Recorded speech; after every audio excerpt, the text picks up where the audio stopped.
All right. All right, people, we're going live. So good afternoons. Making back to stream. It's finally Friday. This guy Tomato tell the Phillies are playing once again. And I really hope they win because I don't know. I personally don't understand where our offense has gone, but this has really been like a disaster trip because now we are 4-3 on this road trip, and I'm really annoyed that we are because all of a sudden our offense is was not necessarily has gone quiet, but you know,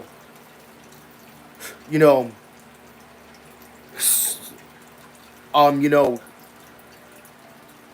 scoring runs wise. So like I don't understand what's going on with them, but they need to focus. And also, guys, I actually am gonna have to. And also, guys, I actually am going to wind up end the stream. Um,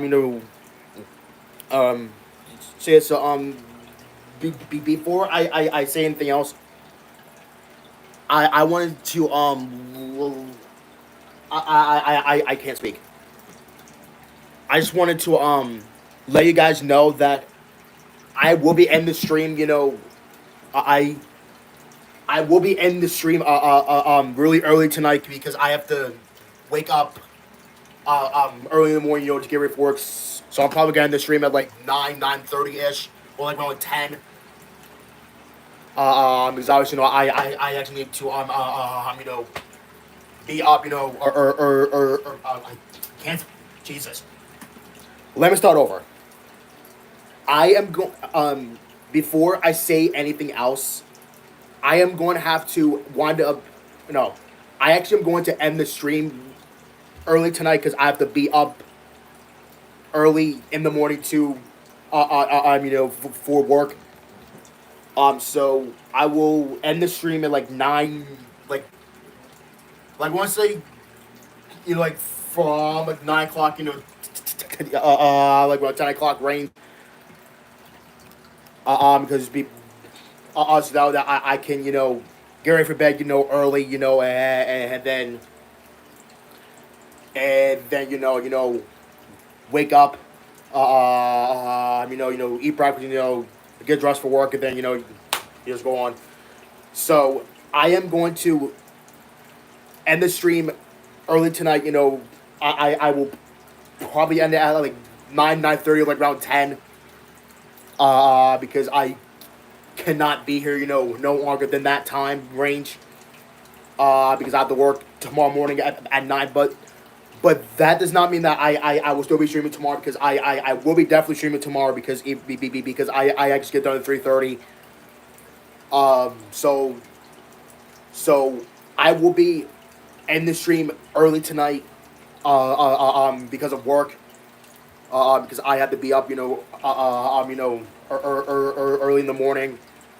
Because I just set my alarm for like 7:15 because I don't think that's probably like a good time, but I think that is because I can, be up and like let the dogs eat breakfast. Well, actually, I think to me that is too early to actually to like let the dogs but I think to me it's fine because that way that the dogs can eat early enough then and then just just go on with their day because I don't know who else is gonna be here tomorrow because I'm not gonna be here tomorrow because I work for like 9 through 30 my mom's not gonna be here I think my dad is gonna be here tomorrow I'm not sure but like I said like I said I will be ending the stream early tonight because that means I have to play. Well, actually no, because there is not gonna be Jacket Dash videos or the BFX team video because obviously because I actually am gonna have the stream at like 9:30 range. So yeah, but I will still be streaming tomorrow though. That is a good sign because I get done at like because I get done tomorrow at 3:30, so I think that's gonna be fine. So yeah. So I hope you guys understand because I have to get ready for work, tomorrow. Well, actually, like technically getting ready for bed early and then go to work and yeah. And I really need to lose this weight though, because I really do. But for that, yeah. And I gotta charge my phone again because I have to charge my phone good enough. Or tomorrow, ouch.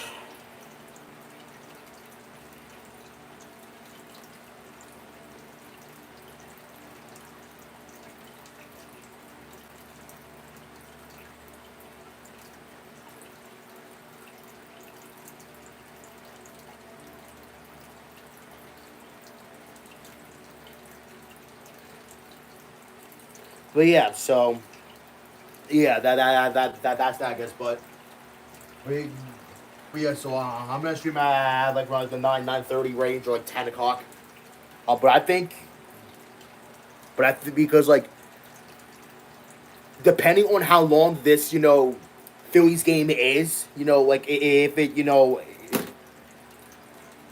because like if it ends like around like 9:30 or 10, then I could just end the stream perfectly fine. But like if it doesn't end at the point of time, then yeah, I'm actually glad that I actually have off today because obviously it's just rare. I gotta work for 3 days again. So I work tomorrow, Sunday, Monday, and then I'm off for 2 days, and then I work Thursday, and then same story per usual. Because to me it feels weird because I get done at 3:30 tomorrow,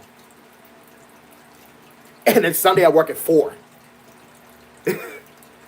because like because like that's like a because like because to me I just feel like that's such like a weird time for me to work. And also speaking of I'm not sure if I'm gonna stream tomorrow because Phillies play. I mean, not tomorrow. My bad. Sunday, the 17th. I think I'm gonna stream, but like 3 probably, because then I'm just gonna just turn my camera off. Like if it doesn't work, then I'm gonna like I'm gonna go live on Universe stream because obviously that actually is like another option. Same with Monday because I work from like 12 to 7:15.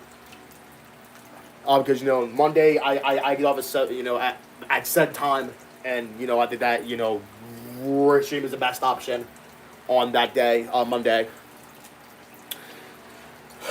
God, I hate working on Mondays, guys.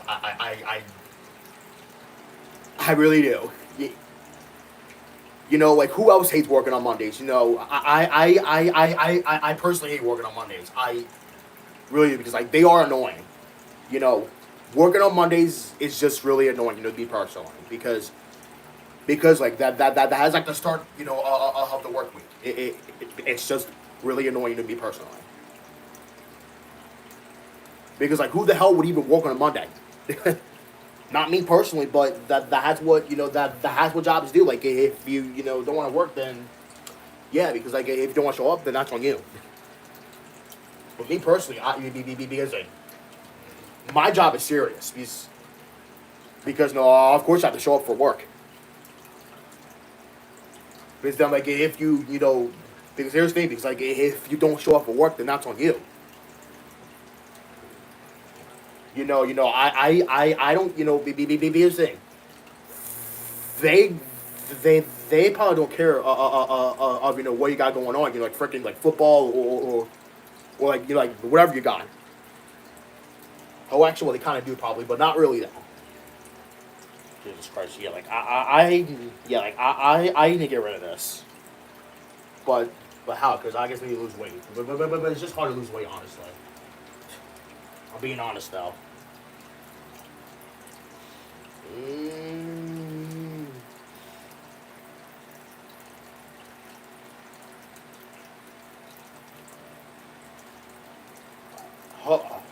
How is the Phillies are gonna make a roster move on on Sunday? Oh, I forgot to. Oh, I forgot to post a story. Why is this taking forever to? I really hate this. There we go.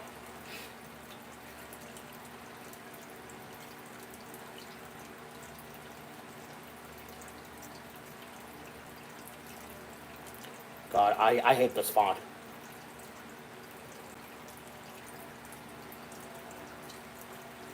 I completely forgot, to post their schedule on the Sixers.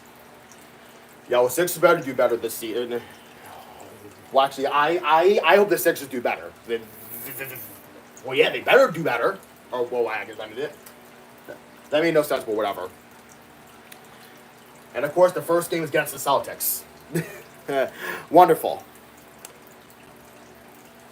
Well, yeah, we are probably getting our butts kicked by the Celtics, or well, probably, or well, it all depends if Jason Tatum comes back, because I kind of doubt that he is. Was the last time I heard like he was hurt because like I think he got hurt against the Knicks in the playoffs. Because oh sure I forgot to turn on my freaking keyboard. Whoops. I forgot to turn on my keyboard. Whoops. Yeah, like because I think Jason Tatum tore his ACL. I think like in the playoffs against the Knicks. I can't remember though off the top of my head very well. And then the Knicks got the Bucks kicked by the Pacers in the freaking Eastern Conference Finals. That's their fault. That's their fault. That's personally their fault anyway. That is personally their fault anyway.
All right.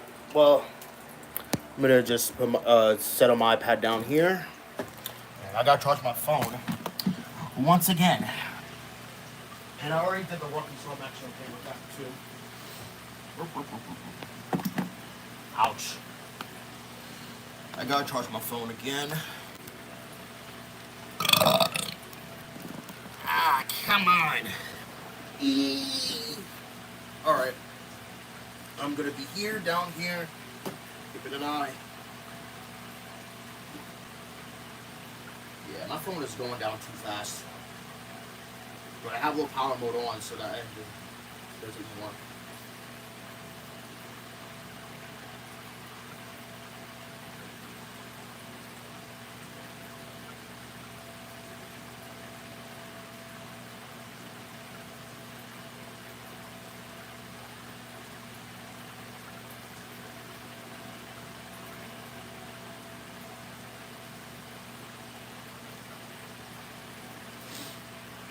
Alright.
All right.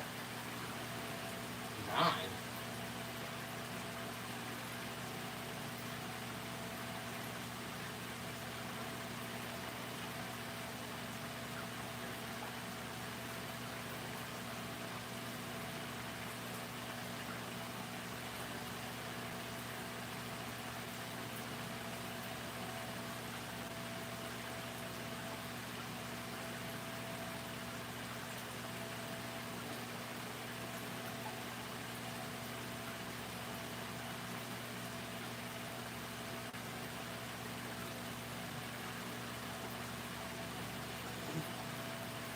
God.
I think the problem was really pissing me off.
outside.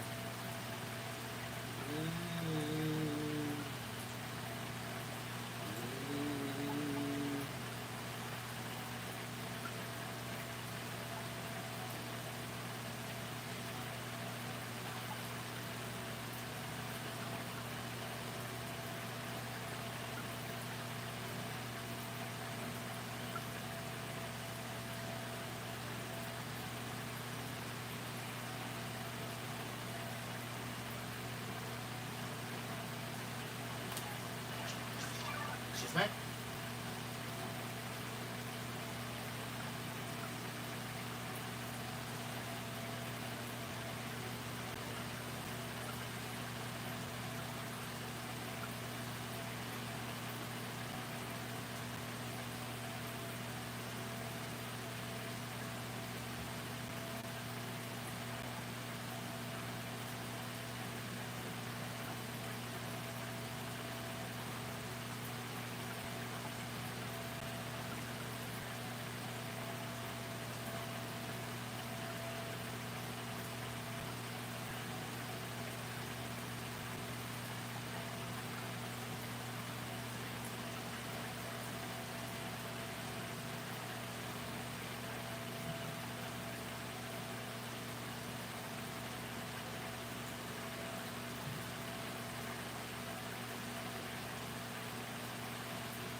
We gotta go up here now. Alright, so Phillies play about like an hour and some change. Or no, like about an hour and a half from now. Good thing I put it the right time this time, because I put 6. Well, because I put 6:40 yesterday by an accident.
The only good thing about tickers is take about one good thing.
Wait, what's my blanket? Oh, right. Blanket. I need my blanket. What the hell? Ouch!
gotta go to the bathroom. I'll be right back, guys. I gotta go wee wee. I gotta go wee wee. I gotta go wee wee, guys. I'll be right back.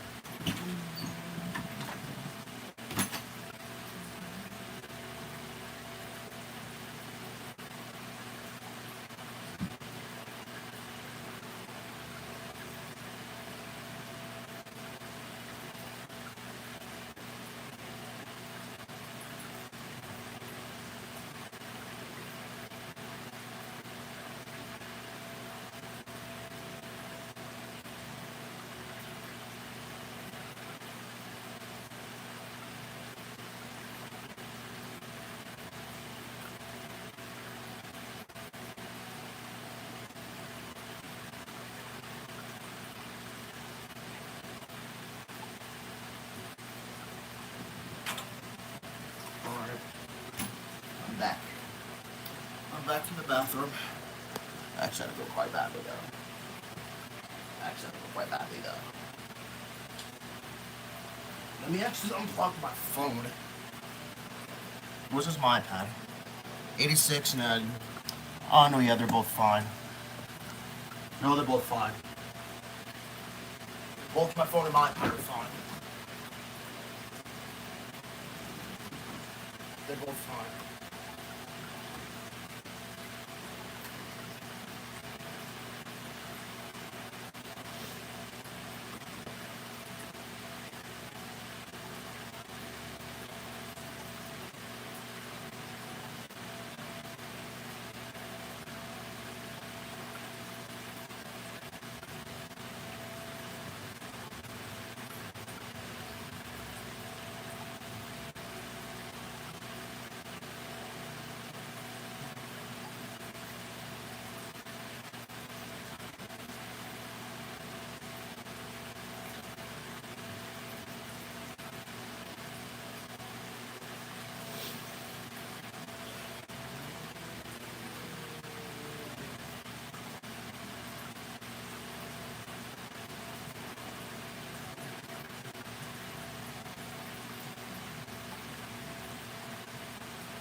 already 6 o'clock. Jesus.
Hello?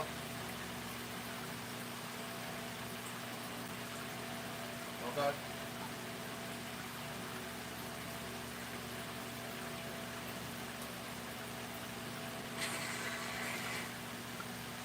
Are they even outside?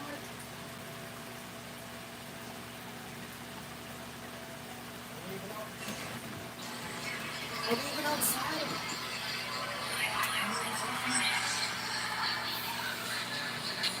Maybe that's an okay.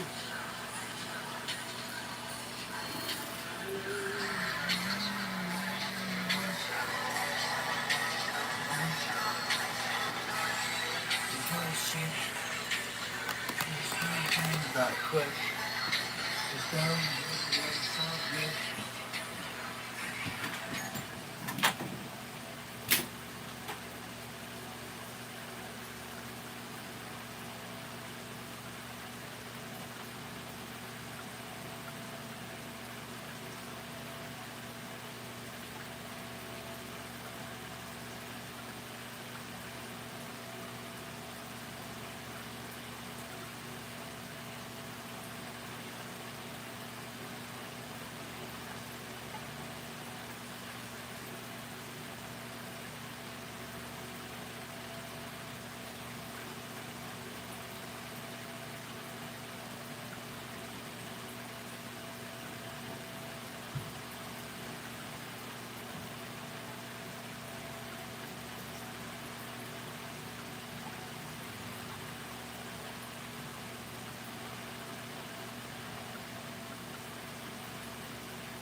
here.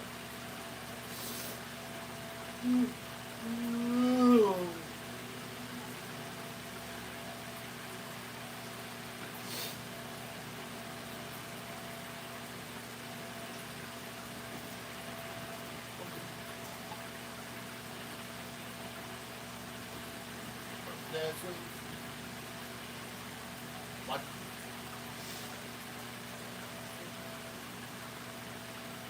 That's it.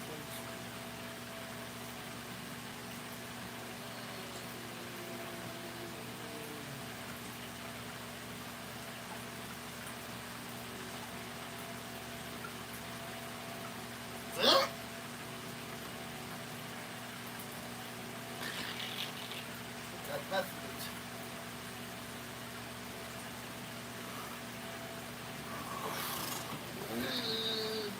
Oh God.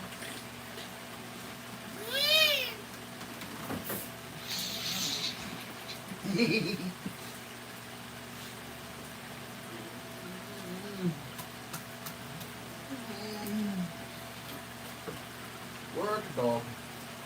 Dog.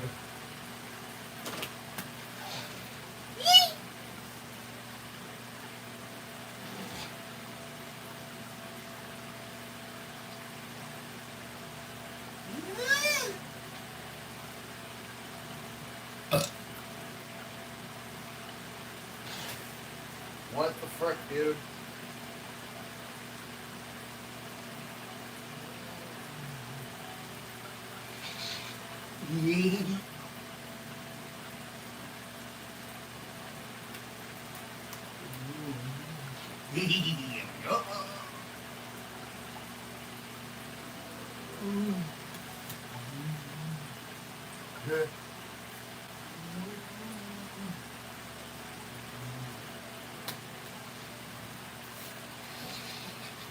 Beat that, or Time for the game again.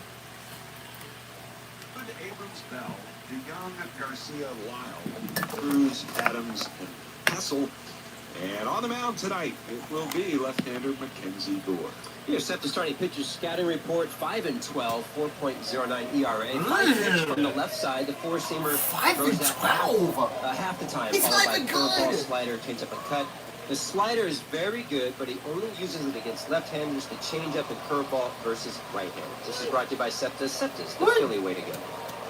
And Mackenzie Gore gets the go-ahead to get us underway here tonight at Nationals Park. His first pitch misses up and away for ball one, and we're underway right on time at 6:45 tonight.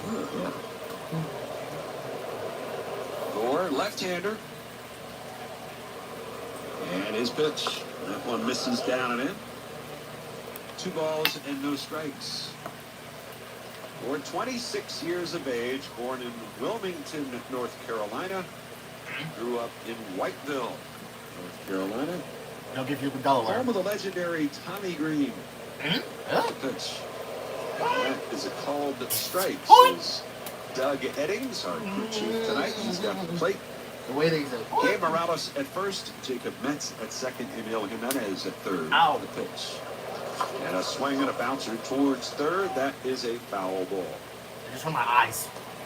And the count: 2 balls, 2 strikes. It sounds really On cool. Trey Turner, who did have 3 hits in the game last night, but struck out to end the game with the tying run 90 feet away. Phillies really scuffling offensively. They are. As a unit, you guys here and there are hitting some balls hard, but as a unit, just not producing. 2-2 on the way. And a swing and a ground ball up the middle. A leadoff base hit for Trey Turner. Yay. And by the sounds of it, some Phillies fans in the house tonight, as usual, here at Nationals Park. Trey last night had the 3 hits, all infield singles, and after the game, somebody was talking to him, and Trey was not happy with his game. You know, he's like, yeah, those are great, but that's not going to work. He's talking about his last at-bat. And I got to tell you, I kind of like that. Wait, was this Schwarber the former National too? Well, yeah, he was. Yeah, he was. He was with the Nationals in. Yeah, he was with the Nationals in 2021, I think. Yeah, and then went to the Red Sox after that. Yeah, I think it was with the Nationals for like half the season. Then he went to the Red Sox after that. Then he went to us in 2022. Get moving. Yes, Kyle Schwarber. With the count of 1 ball, no strikes. Gore looks back at second. Out of the stretch, delivers, and the pitch is up and in. Goes off the mitt of Adams, bounds away to the backstop. Turner easily into third base. What? And that one glanced off the mitt of Adams. And did that clip Doug Eddings as well going by? I believe it did. Yeah, right, and Doug right Eddings? side of the mast, which is what caused it to carom so far away near the Right, Doug on-deck Eddings? circle of the Nationals on the first base side. So with nobody out, the Phillies have a runner at third base. The infield is back. Wow. And the 2-0 on the way. And that's up and in. Ball 3-0. 3-0. Rob Thompson highlighted it on the pregame show today, but the Phillies last Friday night in their first game of the road trip walked 9 times in Texas. And they've walked only 7 times since. 3-0 pitch is in for a strike. Just doesn't feel they're swinging at strikes. They're chasing pitches more. They are not extending at bats, as you like to put it, grinding them out. And 3-1. And a swing and a ball beaten foul straight down at the plate. And it's 3-2. And I said to him, it seems like Apparently there are like not a lot of fans in there. Waxwell, you know, like judging by the crowd, like there's like not a lot. creep in a little bit now for the Nats. With the count full to Schwarber. Left side, they're right in between the bases. Right side a little bit deeper against the left-hand batter. The payoff pitch. And he takes. That's outside. Ball 4. Here comes Harper. Good at that. And here come the boos again. I get they run into some really Here good come the pitching, boos again. starting pitching. But if you don't like the starting pitcher, then grind out a bunch of pitches and get him out of the game as quick as you can. It's a lot easier to say it than to do Here it. they come. Really get it. It's the eye test. We see enough games you and I do from our perch up here. You kind of can see when guys are really grinding them. So Harper with runners on the corners. And the pitch. Check swing, tried to stop. He went around.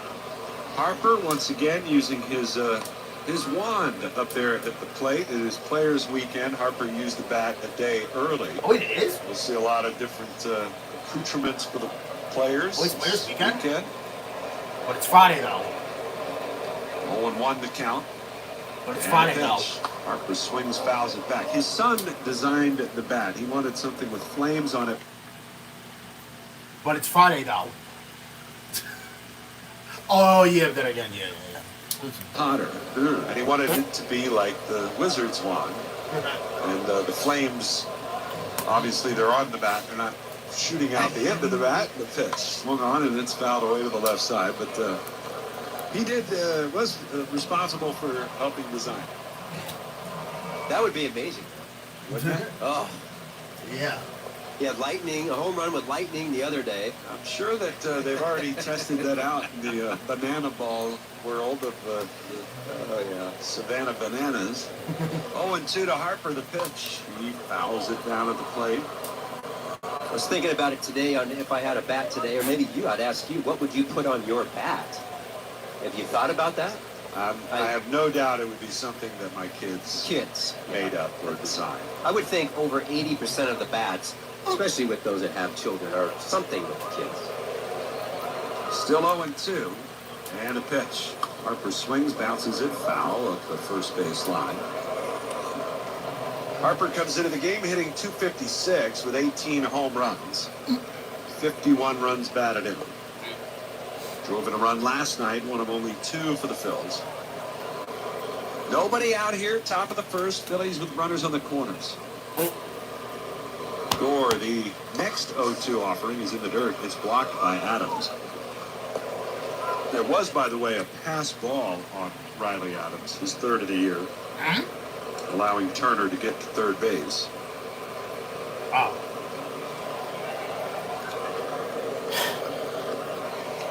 Abrams shaded up the middle against Harper.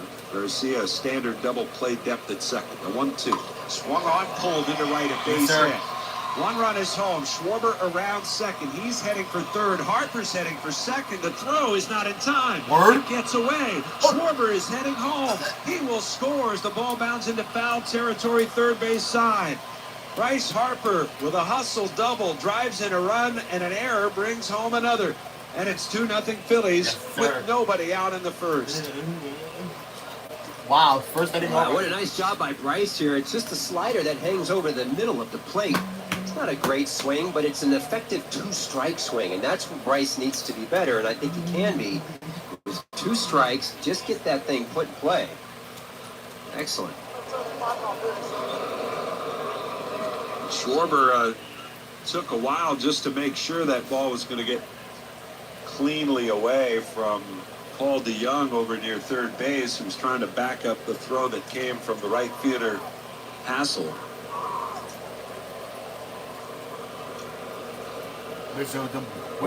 Pardon me. Was I said? As a pitch to JT Realmuto is on the way, and it's fouled off. Was that? Well, that was a Harper is still at second or third. Wait, hold on. Does it go through like on the error too? Or no? No, I don't think he does. Scorekeeper is listening. No, I don't think he does. Corrected it right away. A double and an E9 the pitch. Oh. And that's up high. I have to say, as I've Also, been back double and plus watched the the E9. replay, the throw was right in the glove of Abrams at short. I don't know how they give the error to the right fielder. Yeah, maybe they'll review it. I mean, it literally was a perfect very throw. likely they'll review it. 1 ball, 1 strike. JT hitless last night. The pitch swung on, fouled straight back. And it's 1 ball, 2 strikes.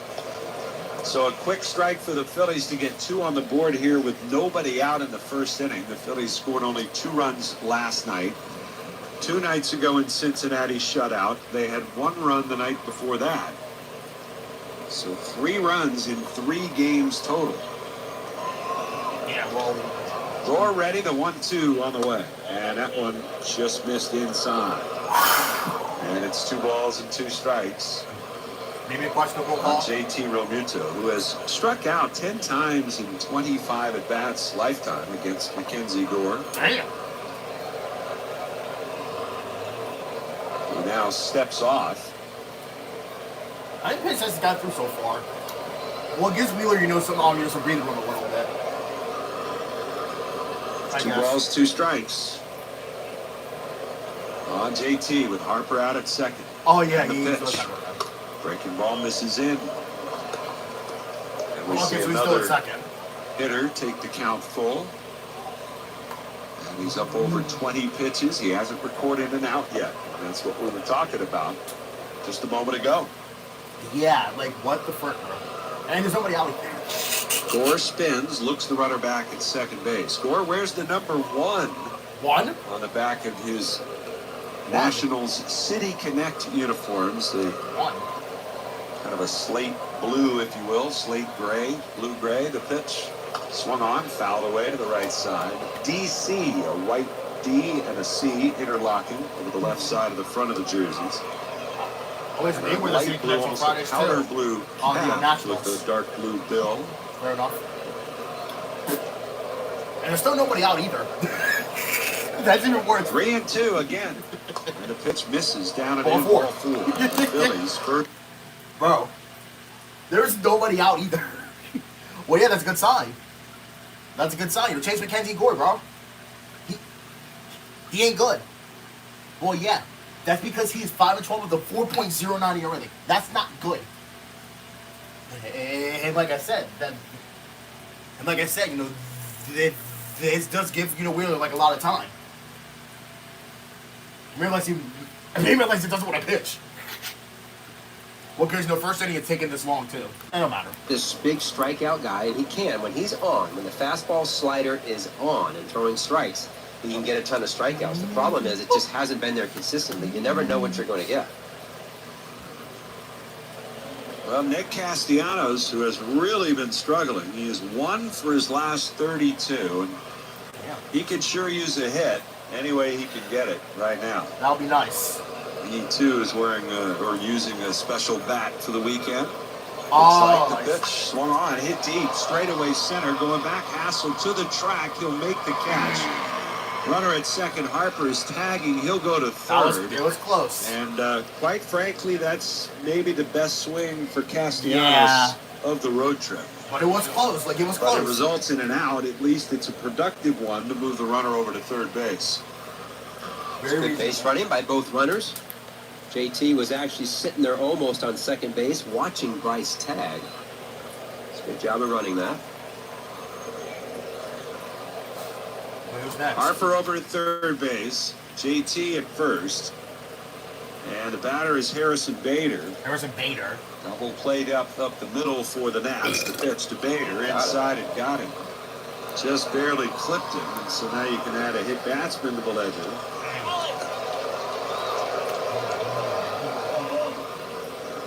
And the bases are loaded for Mundo Sosa. Oh, wow. Okay. The last start, 6 scoreless innings. 2 starts before that, he gave up 14 runs in 8 innings of work combined. As you said, it has been hit or miss for Mackenzie Gore. Give him a grand slam here. That'll be nice. He's 6-0 for us. Oh, okay. See if the Phillies can really do some damage here in the first. They've already got a 2-0 lead. Well, that's because the And error, a pitch too. to Sosa. He swings and misses in the first one. Well, A little late on that. that's because the error, too. Sosa batting .266 with 6 homers. 266. 27 runs batted in. Again, Nationals on the infield, play for the double play. No. Gore ready is 0-1. And a swing and a pop-up foul. Out of play. It would be nice to be a grand slam right here. It would be nice to be a grand slam right here, then we get 6 Harper's runs. at third base, Romuto at second. And Bader on at first. And it's only 1 out, too. But here's Johnny Cole, too. 0-2 to Sosa. And the pitch. It's down and in, blocked by Adams. Yeah, this has been a struggle for Mackenzie Gore. Then why would the Nats just put him up for the freaking mound, bro? Why would they do that?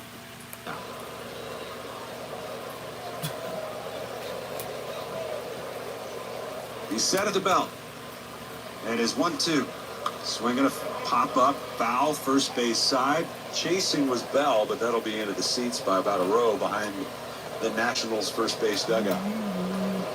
Gore is a good fastball. I mean, he's had some trouble keeping the velocity up, as are most starters. They go through a little dead arm, but he gets it up there, 95, 96.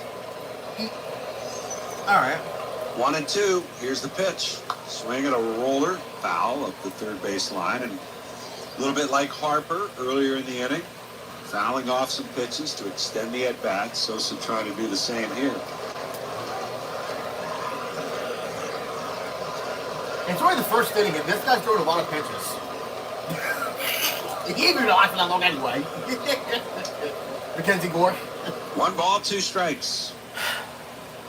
The pitch. Swing and a miss. He got it. Rats. And Sosa goes down on strikes. Rats. Oh, we have to all cut done. 2 down, and before Otto Kemp bats, let's pause for station identification. So I think he's the 7th man to bat, I think. Oh, Kemp. Wow. How many pitches has Mackenzie Gore through this inning? Like, at least one, like, freaking... Oh, what's up, Nico? How did you escape from the dining room? Oh. Oh. Oh, you got toy in your mouth? Who working in the Phillies dugout tonight. I think he's the new one. For the bat boy? I think so. Here's Otto Kemp with the bases full of the pitch. And that's a strike on the inside corner. Kemp facing Mackenzie Gore for the first time. He is the 8th man to bat here in the first inning. And Oh, 8th, my bad. Phillies had 2 runs home with nobody out. They need some clutch hitting right here. Yeah. 0-1 to count. And the pitch. That's up high. How do you know that he's a new bat boy? I met him yesterday. I'm just not from this distance. I mean, You're up in making the clouds. rounds. I love it. Well, let me tell you who introduced me. Okay. Tom McCarthy. Oh, okay, now it makes sense. I got you. One T-Mac. ball, one strike. Here's the T-Mac. pitch. And that's in there for a called strike. Rats. The reality is there was so much going on in the T-Mac. clubhouse yesterday when, when the whole team, equipment and everything arrives at 3 o'clock for a 6:45 game. Right. There's a lot of action going on, and Tom and I were trying to stay out of the way. We were waiting on the skipper and trying to stay out of the way, which led us into kind of a storage off room there, and that's where we met the bat boy. Here's the 1-2. Swing and a miss. He struck him out. All right. Well, Mackenzie Gore avoids complete disaster in the first. He has to throw a lot of pitches to do it. 2 runs for the Phillies on 2 hits, but they leave the bases loaded.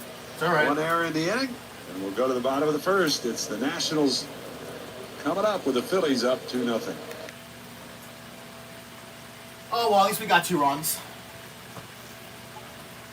Should have got more, but listen. Listen.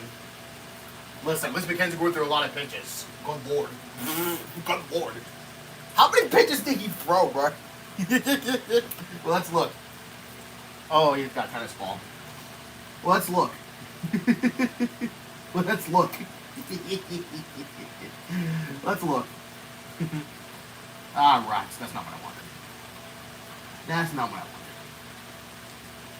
Oh, then look. They can finally... How many pitches has he threw? 37. Oh my god. He threw almost 40 pitches. Mackenzie Gore. He almost threw 40 pitches, bro. He almost threw 40 pitches in the first inning. That's funny. Well, I think he's not going to last for that long anyway, though. Now, finally comes Zach Wheeler. That took a long first inning for us.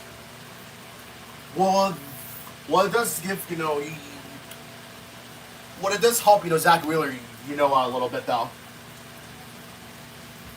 Well, yeah, because, he threw 37 pitches. Or, not Wheeler, though, because he didn't, go on the mound yet. But he will. I will. Yes, now I'm saying that, Mackenzie Gore, threw almost 40 pitches. 23 of them are strikes, damn. Where's that, 23 and 16? Yeah. Or no, my bad, 23 and 14.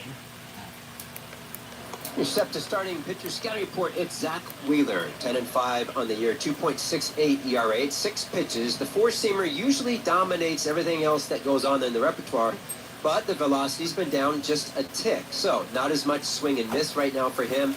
What I mean by that, guys are extending at bats on him. They're getting more foul balls. So he's gone to the sweeper and split more. I can't say that it has been his best stuff. So hopefully that fastball is back at it. This is brought to you by SEPTA. SEPTA is the Philly way to go.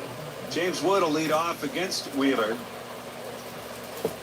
2-0 Phillies lead it, and Wheeler's first pitch on the way. It swung on and fouled back. And not for nothing, it looked like there was something going on with Harper when he slid into second. I had noticed it at the time. Obviously, the ball went by, and there was the throwing error, and then also looked like maybe he grimaced a little bit when he got into third base. The pitch is inside. He was the last player to come back out of the dugout when he got to first base, and he actually didn't stand on the bag at first and throw grounders.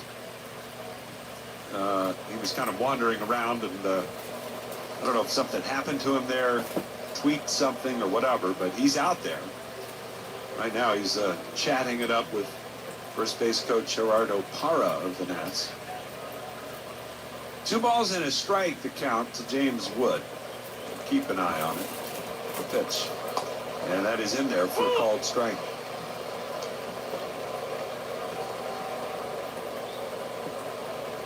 Whew. 2 balls, 2 strikes. Wood hitting .260 with 25 homers. Wheeler's pitch, and that one is down and in.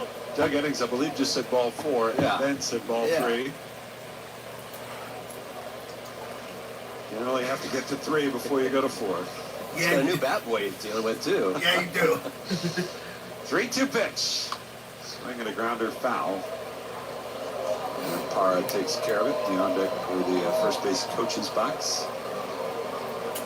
James Wood now has moved to the leadoff spot. Miguel Cairo put him up there because he was struggling so much down deeper, and they said, no, we're just going to lead you off. That way you've got Abrams behind you in hopes of getting more pitches for him to hit. The 3-2 again. And he fouls another one off. Initially it worked, at least initially. A couple of big hits, staying on the barrel. He had a great first half. 3 balls, 2 strikes. And the payoff pitch. Breaking ball. And he missed low with it. And it's a leadoff walk to James Wood. Harper at first, Sosa at second base tonight. The third at shortstop Trey Turner, and at third it's Otto Kemp. In the outfield, it's Weston Wilson at left tonight. Harrison Bader in center, Nick Castellanos in right, and JT Realmuto behind the plate. Here's C.J. Abrams, and the pitch to Abrams is in there for a strike. 95.8 on that fastball from Wheeler. So 96. Double play depth up the middle. Phillies have a 2-0 lead. Let's get double play here. And the pitch. Way inside. And looks a little cutters, sweepers, these kinds of things. We've seen him kind of pulling that ball. And really going back a few starts now. Missing glove side. Here's the 1-1. Pulls it down and in again. Oh, come on, dude. Well, he works off of that fastball, and the fastball, again, at the top of the zone is his bread and butter. It raises the eyes of the hitter, and then everything else works off of it. 2-1. Here's the pitch. Swung on, fouled back over the screen.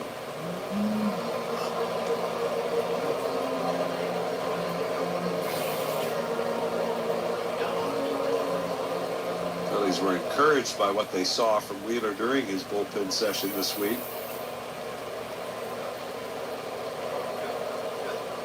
2-2. Here's the pitch. Runner goes. The pitch is hit in the air, right center field. That's trouble. That'll be down for a base hit. Bader to pick it up in the gap. Wood, who was off and running with the pitch, he's going to come around third and score easily. It's a double for C.J. Abrams. And the Nationals cut into the early lead. It's 2-1 Phillies.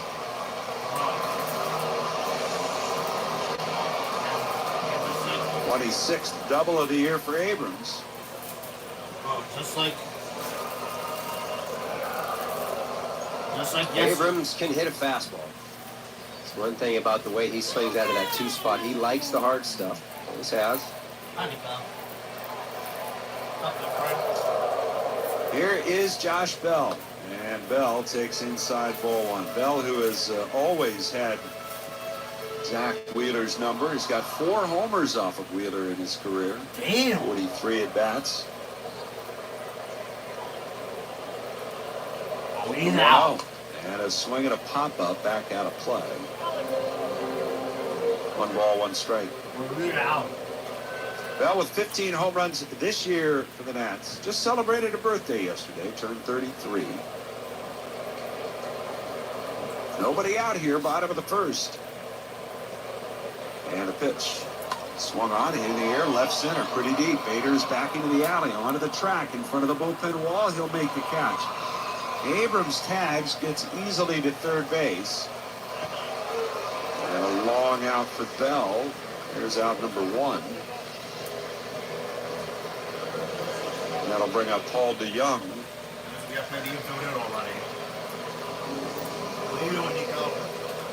DeYoung, who has gotten red hot.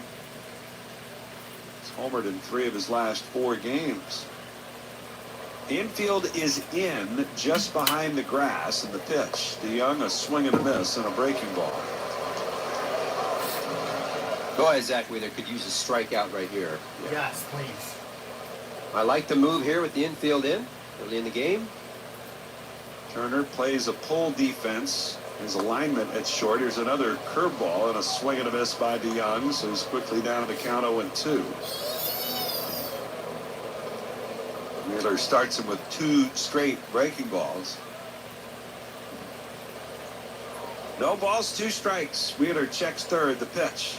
Swung on, popped in the air, right side. Harper backing up. Sosa calls him off, and Edmundo Sosa makes the catch on the infield pop out, and there's a big second out. Yes. You are kidding. One thing with Zach, remember, with all of these pitches that he has, the fastball has always been the one that never disappoints him. So if he can't find, it takes him a while to find which secondary is going to be working. JT has talked about that. If he can't find it, he can always go to the fastball. But without that zip on the fastball, it becomes a little tougher for him. 2 outs now, and here's Luis Garcia, and he takes down and away, ball 1. Goes a little half of it. Yay. Phillies got 2 in the first half, but left the bases loaded. Nationals 1 so far, have a runner at third. The pitch swung on, hit in the air to left field. Over to his left is Wilson. He's there. He's got it. Yay. And that'll do it for the Nationals. 1 run, 1 hit, 1 man left. And after 1, Phillies 2 and the Nats 1. Listen, Nationals, I don't know what you're trying to do, but we're trying to snap our skin, and y'all are trying so hard to win games again. And I'm pretty sure y'all are pretty much eliminated, from the postseason in general. There you go.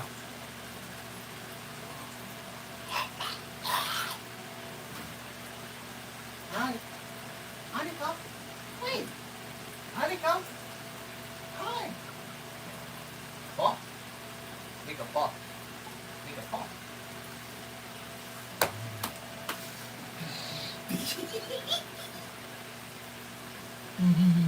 Yeah.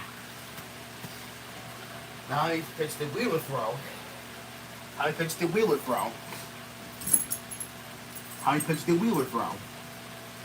21. See, look, that's wait. Wait, 27-17.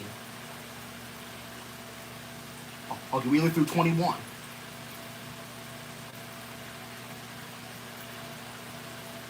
Okay, Wheeler threw 21.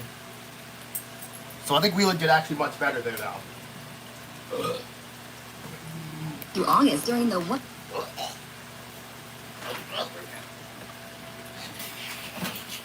There you go. I win. Really? Bro. Nico. To better serve you.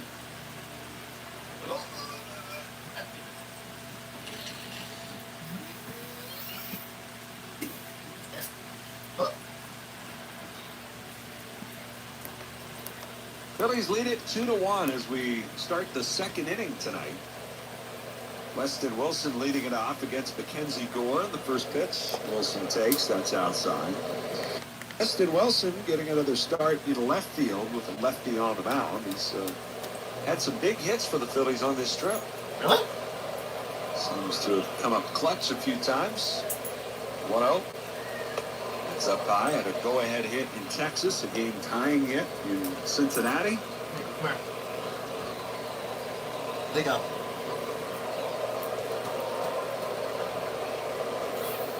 Two balls, no strikes. And the pitch. It's in there. Recalled strike 1. I was on the bus coming over today, and I was looking at my phone, and I had a reel, on Facebook or something like that popped up, and it was Wes Wilson's game where he had cycle. Oh, yeah. Grounded foul.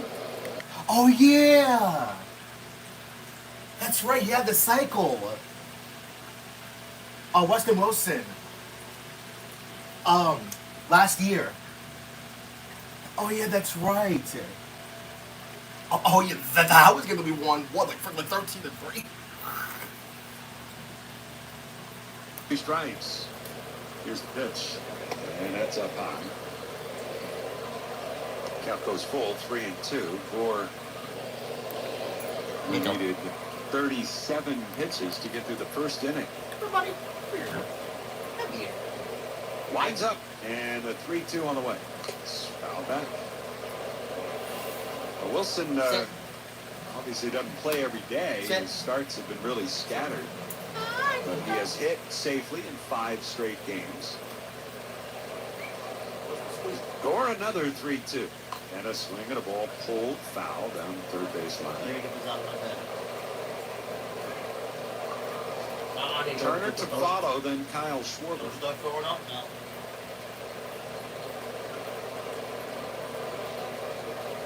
A 3-2 again. Rats. Strike three called. He got it looking. And Lester Wilson was rung up. That's 3 consecutive strikeouts for Gore. Against this bottom of the order, the platoon players at the bottom of the order for the Phillies, Sosa, Kemp, and Wilson. Now Trey Turner, who's singled to start the ball game. Pitch. He takes down low. The last time the Phillies had a 3-game losing streak was back in late June, when they lost all 3 games on the road at Houston, and they ended that pretty emphatically in Atlanta. Trey had a 2-homer game that night, the 1-0. Swung on, line deep to right field. Cruz going back. He's got it measured. He'll make the catch just shy of the track. Well struck, but it's out number 2. But over the last 48 games, Turner with only 3 home runs, and 2 of them came on that same night in Atlanta.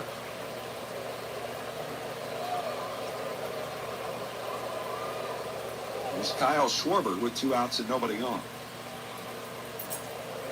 The pitch. Schwarber takes, and it's a strike.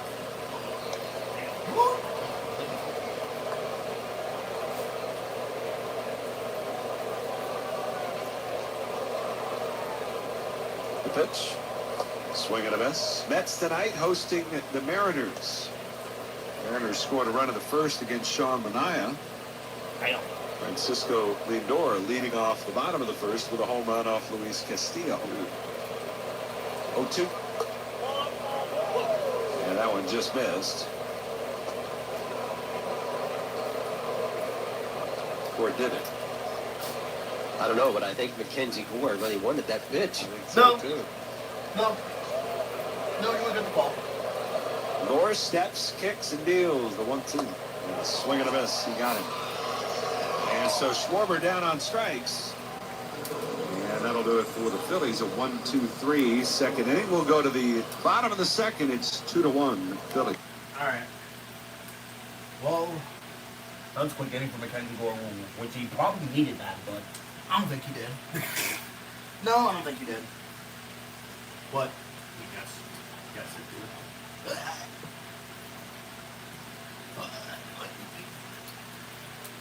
Wait, hold on. Wait on. So today of last year was when Wilson hit the cycle.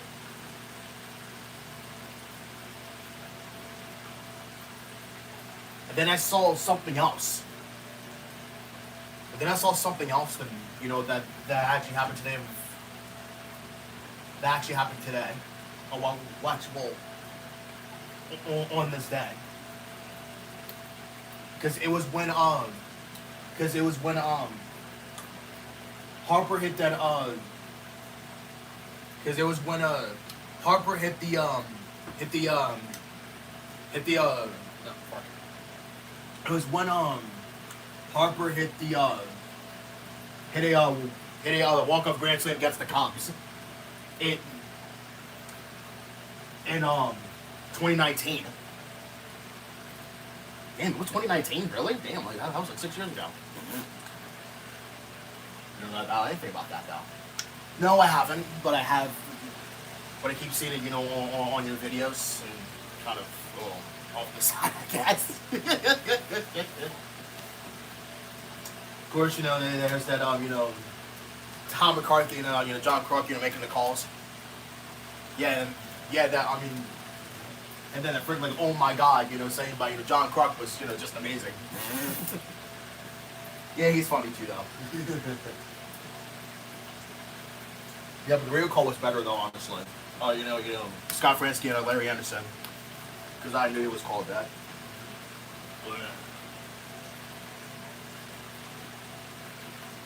Oh my God.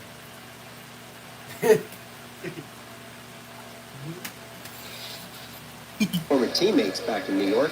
Going to be battling on the mound tonight. This is sponsored by the New Jersey Division of Travel and Tourism. Find your wow right now. Visit nj.org. Blue Jays just got a great outing yesterday from Max Scherzer. Really?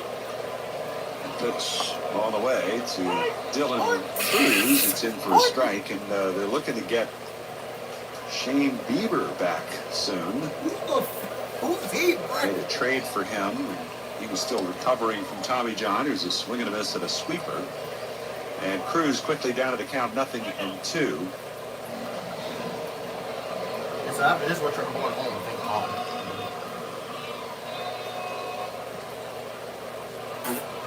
Oh, 2. And Cruz ready to pitch from Wheeler. It's down and away.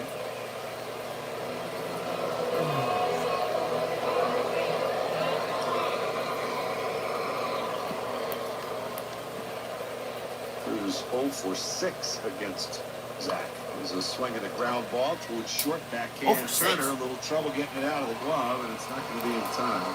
Oh. And Dylan Cruz is aboard. So much speed. That's one thing, Dylan Cruz. You just can't make a mistake. Or, what I would love to have the infielders do, just my opinion, is when you have a guy with this kind of speed, elite speed, home to first, play 2 steps shallower. And it allows you to make a little bit of a bobble and still have a chance. Brings up Riley Adams. Part of the comeback for the Nats last night with a big double off of Jesus Luzardo. Here's a breaking ball that goes all the way to the backstop. Wow. It bounds off the backstop and goes almost all the way out to third base.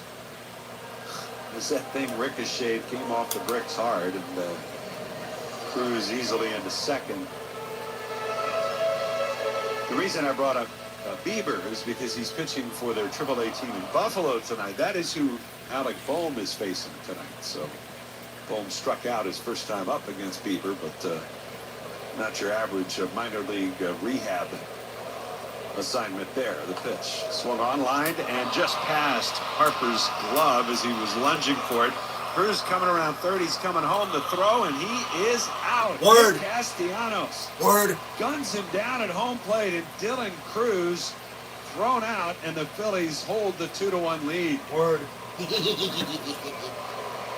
No idea what the third base coach is doing.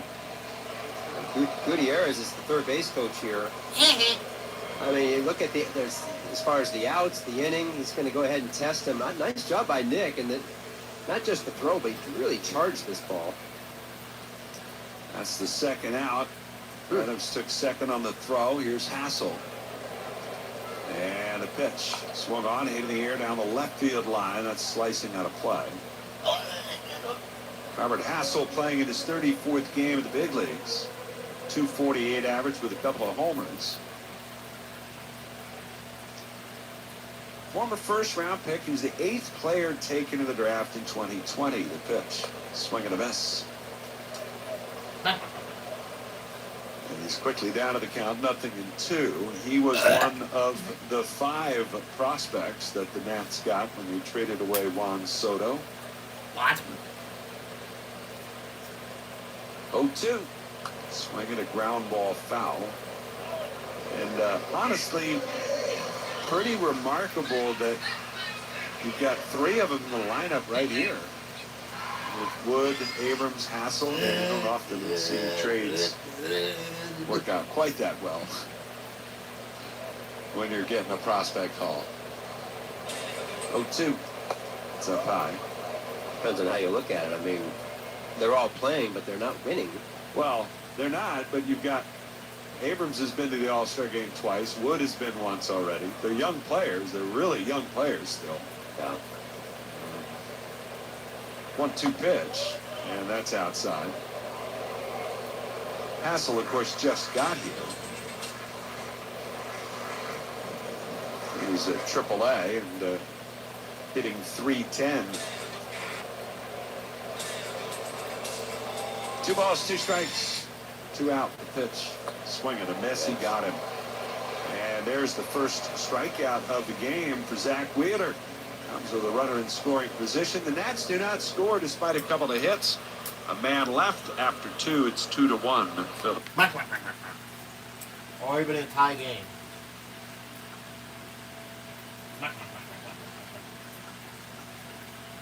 He think you slept. You were trying to score from home, but you failed. Miserable.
Oh, it's just a lag.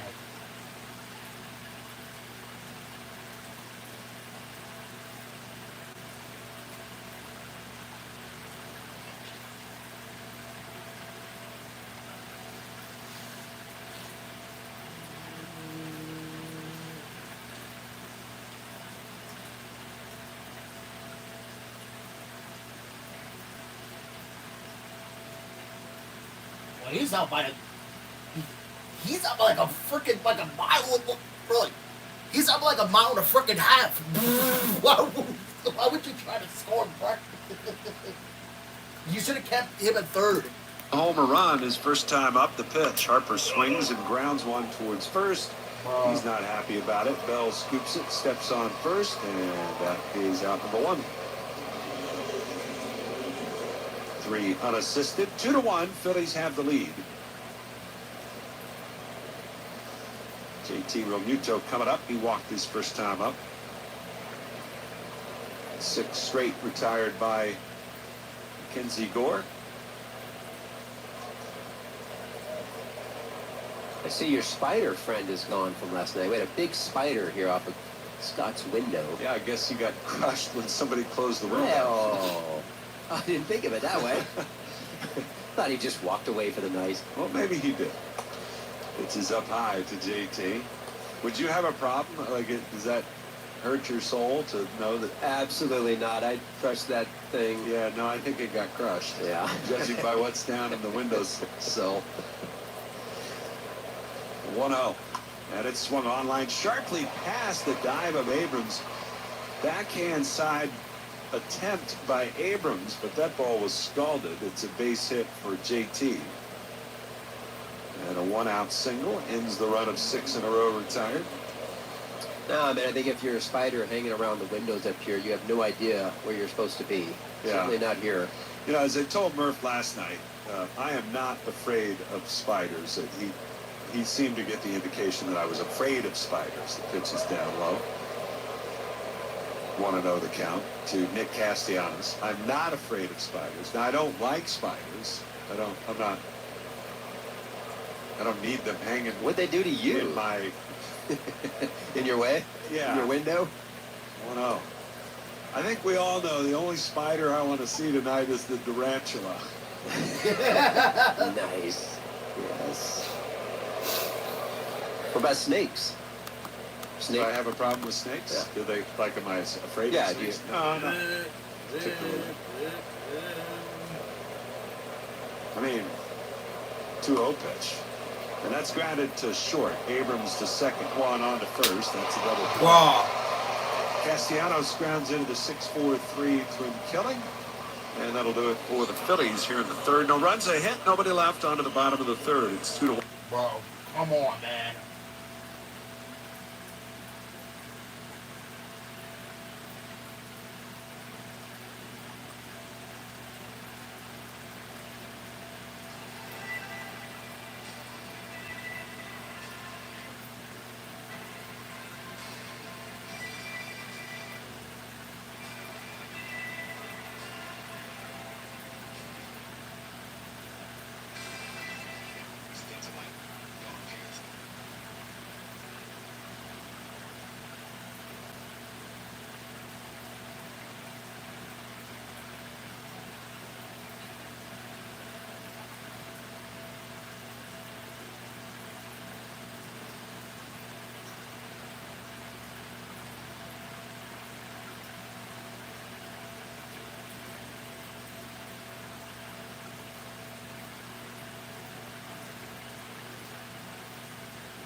ZXL.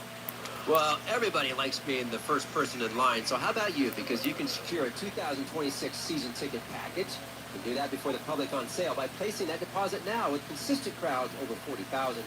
Season tickets are the best way to secure seats for 2026 and include benefits such as price savings versus single game tickets and the same seat location for each game. Reserve yours today at Phillies.com/season deposits. I'm telling you, there was no more automatic tonight in Major League Baseball than the Reds were going to beat the Brewers. Did it happen? Well, it's still going. Yeah, he is. I mean, who wins 13 in a row? I mean, come on. They win 12 in a row and then take a day off. And there's no way they'll come back to win number 13 after a day off. Get up. James Wood leads Get up, off here Nico. for the Nats. Takes a break Get up, ball Nico. down and in. It's 7-1. Okay. 8-1, pardon me. Scored again. It's 8-1 in the second inning. Damn. Pitch is down and in. That's Nico. that was the Miz. Get up. He's out I got after an something. inning and a third. He just came back, right, from an injury. Nico, get up, please. 4 pitches. I got something for inning you. and a third. Oh. See ya. Look. Look, Nico. Look. Look. Get up. 1-1 pitch. Swung on, fouled back. Now the Reds, far more intrigue now with the Reds. Nico, After seeing sit. the Phillies this week, they took 2 out of 3 from the Phils. And with what the Mets are doing, the Reds are only a half game behind the Mets for the last wild card spot. Come on. Come on. 1 Sit ball, down. 2 strikes to Wood. Sit. And Wheeler's Oh my God, pitching you're not away. looking. Breaking ball, got him looking. Back Nico. door, Oh and my God, why are you not looking Wood at me? strikes Sit. out. Look. Second straight strikeout Nico. for Wheeler. Oh, you that stupid? Paul. 1 away. No. That's for you. You're not. 2-1. Phillies are leading it here. The pitch. And that's a little bit high. Now again, that game is in the second inning. But it's 8-1. The pitch. Swing and a miss. Yeah, the other day now, the Braves in the fourth inning. Yeah, no, I know. And the Reds themselves, they've given up 8 runs in an inning recently. What? They just need to score 9 times to take a 1-run lead. That's right, which,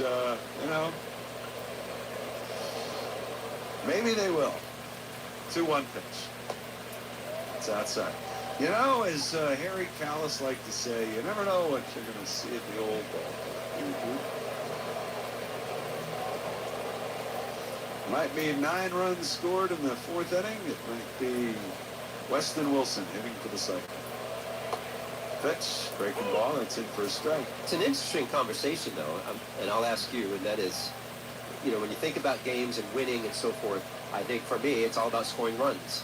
But is it about scoring runs, or is it more important to prevent runs? 3-2. And it's grounded foul up the first base line. All right, so you can score a bunch of Are runs. they equally important? I'm not talking about the importance as much as what's more important at the end of the year, like, of course, through the course of a season. Okay. When it comes to winning games, is it more, I guess I'm saying importance, preventing them or scoring them? Preventing being pitching, defense. Sure. No, I know. Yep. 3-2. Swing and a miss. Struck him out. I'm trying to think of what my answer. It seems like you're asking me the question. I have As an if you opinion. would like me to give a response. Okay. Well, I'm just trying to I think am. of I am. how I would view that question. Because I think on the whole, if you're talking about 162 games, Correct. I think you are better. You are going to win more games if you're consistently better at run prevention. Swing and a miss by Josh Bell to start the at-bat 0-1. If you're just really good at run prevention day in and day out, you're going to win more games. And I would agree. That's where I'm at. 100%. The 0-1 pitch, and it's a jam shot pop-up foul as they go back out of play. You like it, Nico? But I guess if you were the 1927 Yankees and you were just consistently scoring more runs than Except they had everybody like, in the world, yeah, but everybody in the world then was like 9 teams. Okay, yeah. Right? I mean, now you have more teams. The pitch is a breaking ball down and in. Now, I just think those things play out over the long haul. Teams hitting-wise, it probably fluctuates more than the run prevention side as the 1-2 misses up high. I mean, there's so much emphasis sometimes. For example, this team, the Phillies, and they don't score runs, and they're not scoring, but the pitching has been so good. You look at their record, and that goes to show how good they've been in run prevention. 2-2, and it's fouled back. I'm not saying their offense has been good. I'm not saying we're consistent. I got thinking about that today. And of course, that changes when you get into the playoffs, the importance of it, because then you have, you might have a 3-game playoff at that point, and so it changes a little bit. 2-2 again, and it misses down and in. Josh Bell flied out to left center field his first time up. That is why I've always been a believer in pitching and defense. Pitching and defense, to me, wins games. Is to go to run prevention. The windup, and Wheeler's 3-2 pitch. Swung on, fouled away to the left side. Got a fastball to hit. Top part of the zone, 96 miles per hour from Wheeler. But Bell keeps the at-bat alive. The windup by the righty in the 3-2 again. Swung on, fouled away again. Jesus. So if I thought about that, like in a playoff situation, I might change in the fact of kind of the same thing: run prevention, pitching, of course, and defense. But then I would say clutch hitting, because sometimes you're talking about you got to win that one game to go to the next and so forth. You have to have clutch hitting, or you're going to be in trouble. And something going on here is Edmundo Sosa walking away from his spot at second base. I think he's suggesting he has a problem with his glove. And they're going to run a new glove out to Edmundo.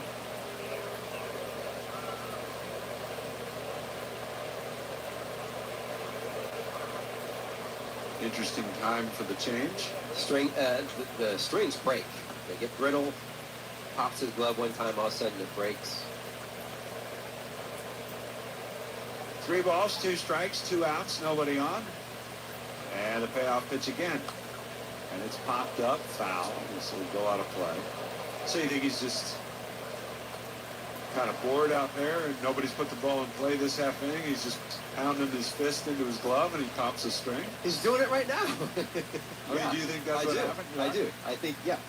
I think because there's a lot of strings. One of them pops in the wrong spot. Yep.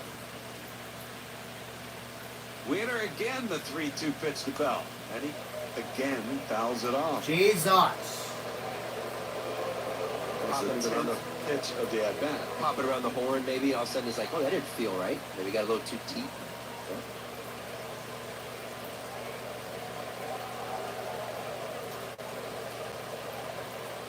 The 11th pitch on the way. And he pulls it on the ground, foul, first base side.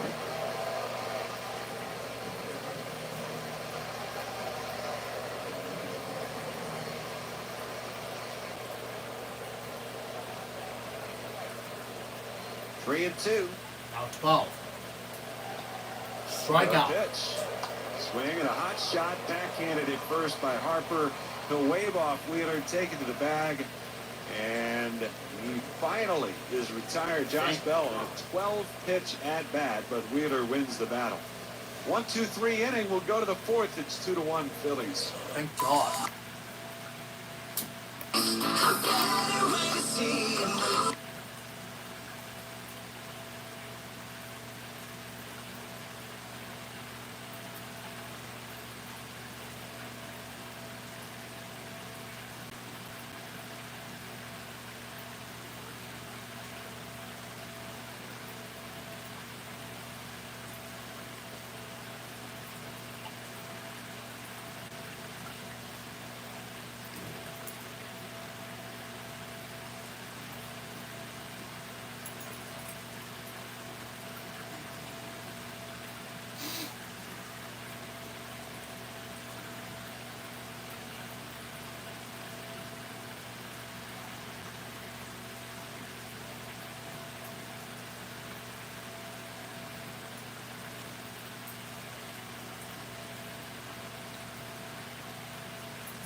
Nico?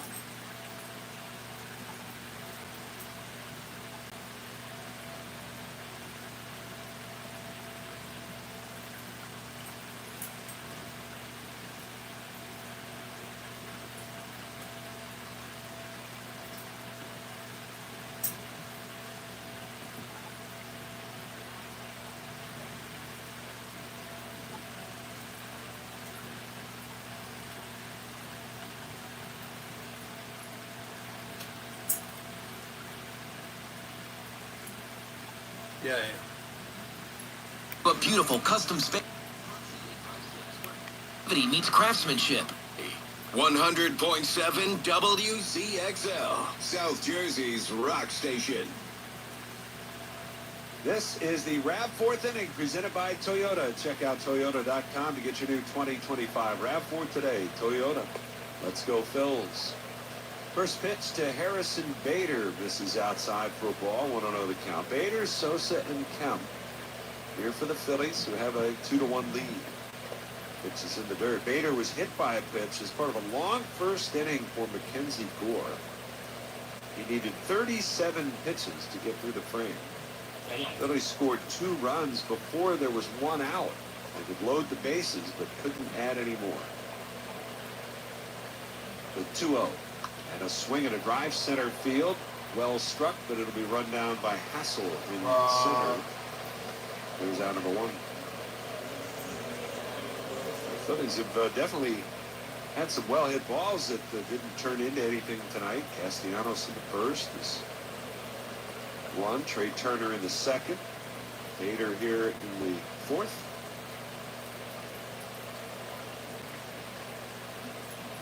Here's Sosa, who struck out his first time up.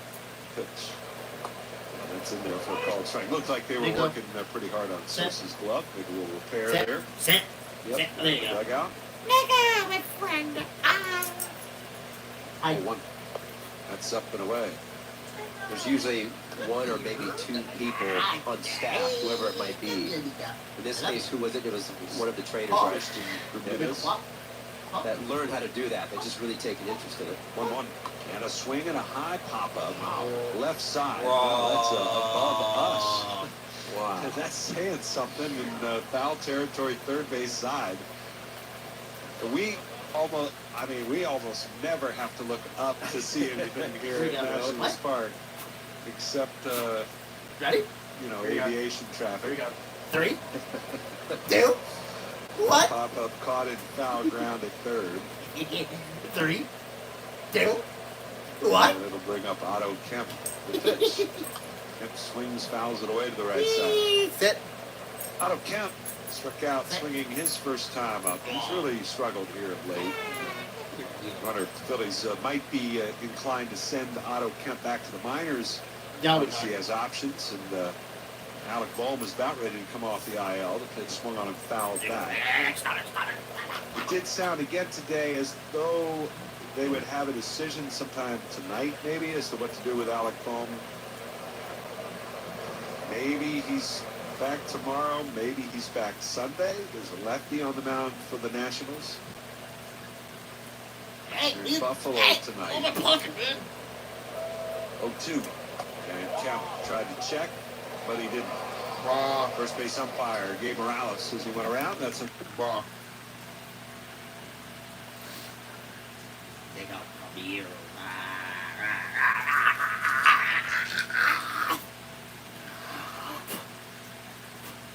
Weird.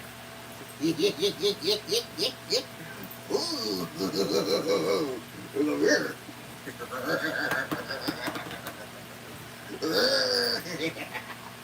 What are you doing, Nico? What are you doing, Nico? Sit. Sit, Nico. Sit, boo-boo, sit. Good dog. Nico. Sit, boo-boo, sit. Good dog. Hey, Nico. Sit, boo-boo, sit. Good dog.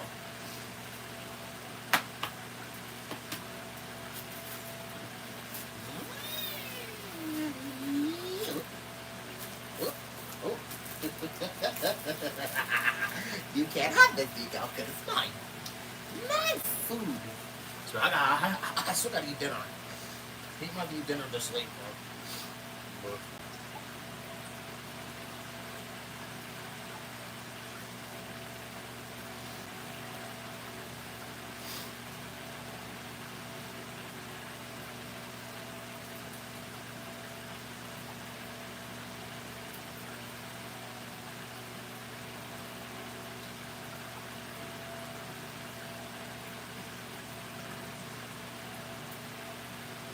man,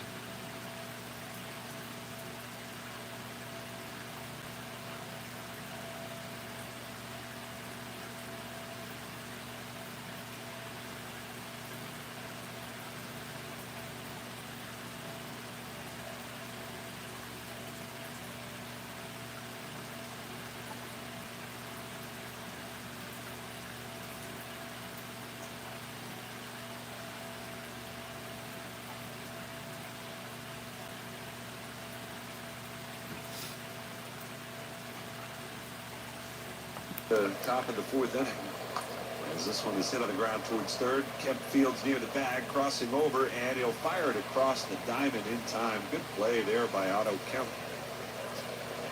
Zach Wheeler, of course, threw 12 pitches to Josh Bell alone, and after winning that battle, he didn't get much of a rest.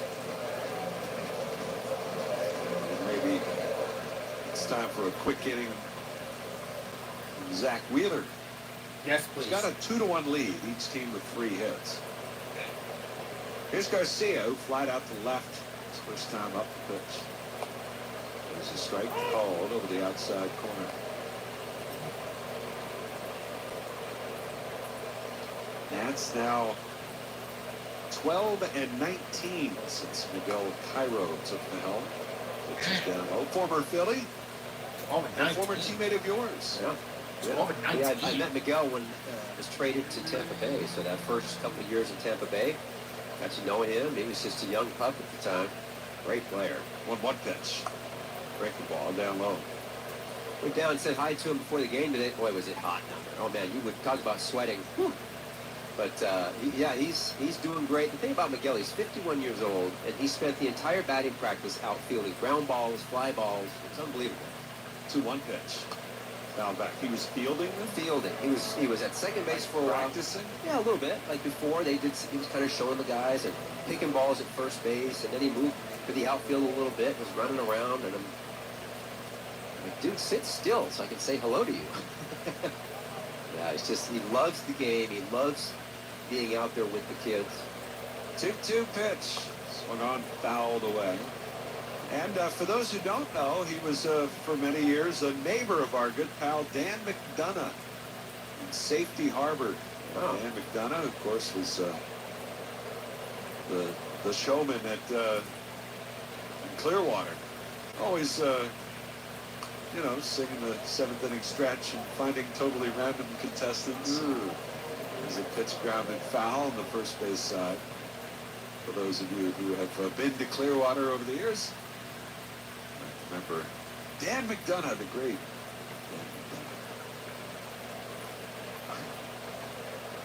Dan McDonough. 2-2 pitch. Breaking ball down low.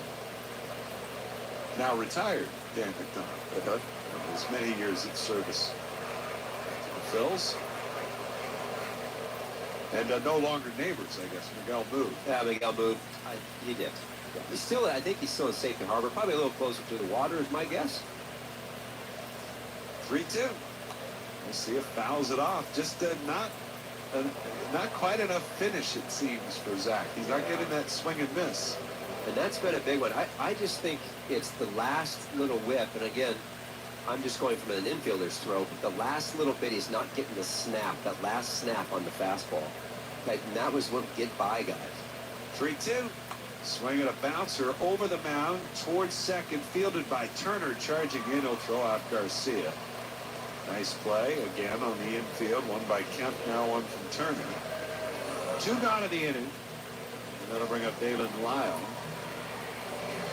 The other thing, remember, with hitters back in the day when you could shift and try to get Park or Schwarber to change their at-bat because of that, if you can get a guy like Zach Weeder to change his, what he throws and so forth, his comfort zone somehow, as a hitter, you feel good about that. Well, the fastball has been that one thing that's changed. The pitch. Lyle takes up high, ball one. To give him an example, the last couple of games, his strike percentage, which is in the zone and swinging for the guys, is down a good solid 13 to 14%. It's just not in the zone enough with the fastball. 1-0 pitch. And this one's hit in the air to right. It's pretty deep. Going back, Castellanos looking up, and that is gone. Raw. And Lyle with his third home run in the big leagues. And the 22-year-old has tied this game up at 2. Come on. With a home run off of Wheeler over the high wall in right field. It's 2-2. So here's a great example of what I was just talking about. Is we get him away from the fastball, so he's not throwing it as much, so he's going to the sweeper and the split. Here's a split. He leaves the split up, it's a slower pitch for Lyle, and he crushed it. Here's Cruz, and Cruz swings and fouls one back.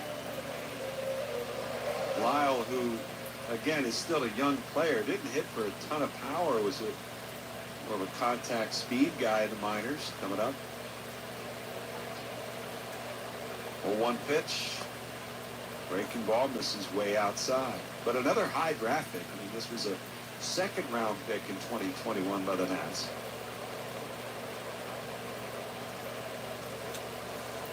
We gotta score now. We gotta score. 1-1 pitch.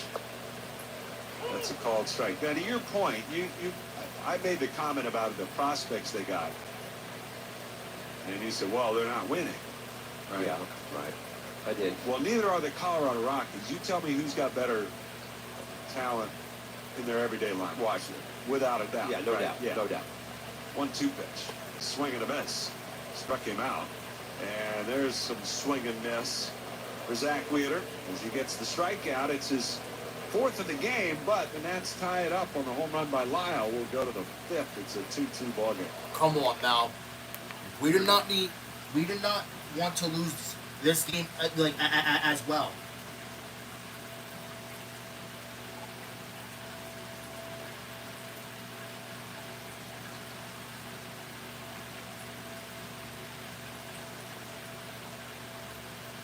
It's ridiculous. It's like we need to stop losing to this Nationals team that are not good.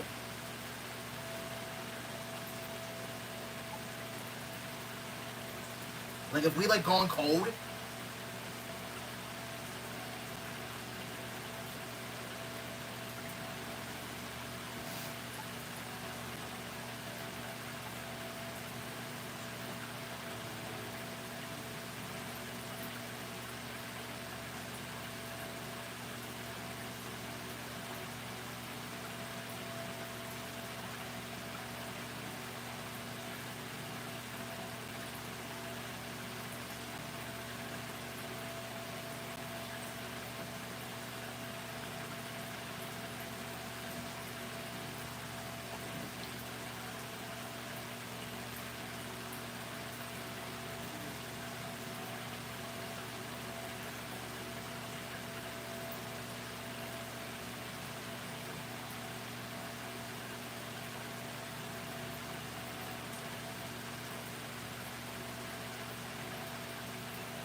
Yeah, you told me, you cautioned me. Uh-oh.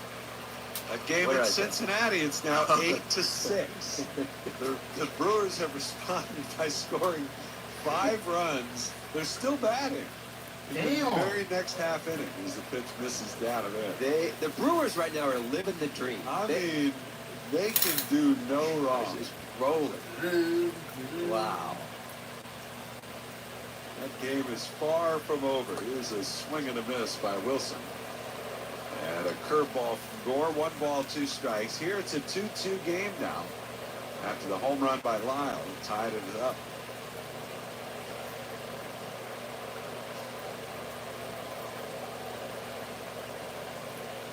The 1-2. Swung on, a little pop-up right side. Garcia to his left. He'll make the catch at second. Can we score, please? And there's one away. And come on. Can nobody hold a lead anymore in Major League Baseball? So true. That's what I get the Mets are in a bad way right now, but it is ridiculous That's what I'm how saying. many leads they have coughed up. And they've coughed up another lead tonight. It was a small one, but they're down again. As pitch is a little bit wide for a ball. They've blown a 6, I think in this stretch, they've blown a 6-run lead, a 5-run lead, a 4-run lead, like. The Mets? Yeah. The Mets. Oh, yeah. Pitch is inside. They've run the gamut. They've got a straight flush on It's pretty flushing sad. games down. Yep. Flushing. 2-0 pitch. Swing and a miss. Turner 1 for 2 on the night.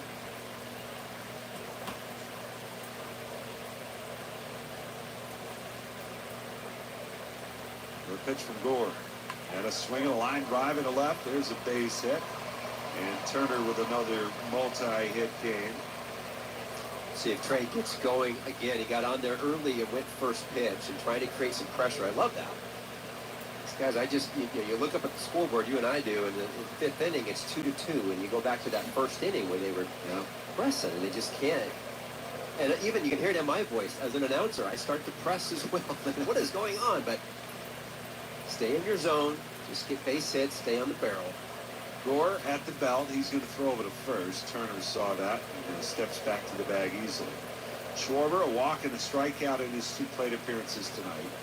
He's got 4 hits in his last 32 at-bats. They're all extra base hits, but again, that equates to an average under 150. And he's going, and the pitch is taken up and in. Throw is not nearly in time. Pardon me, they called that a strike on the inside corner. And Schwarber down to the count 0-1, but an easy steal for Turner.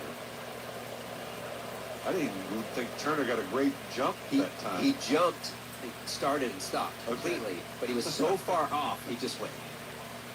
Brilliant. So 2 steals tonight. He's got 28. 0-1 to count. The pitch, and it's up high.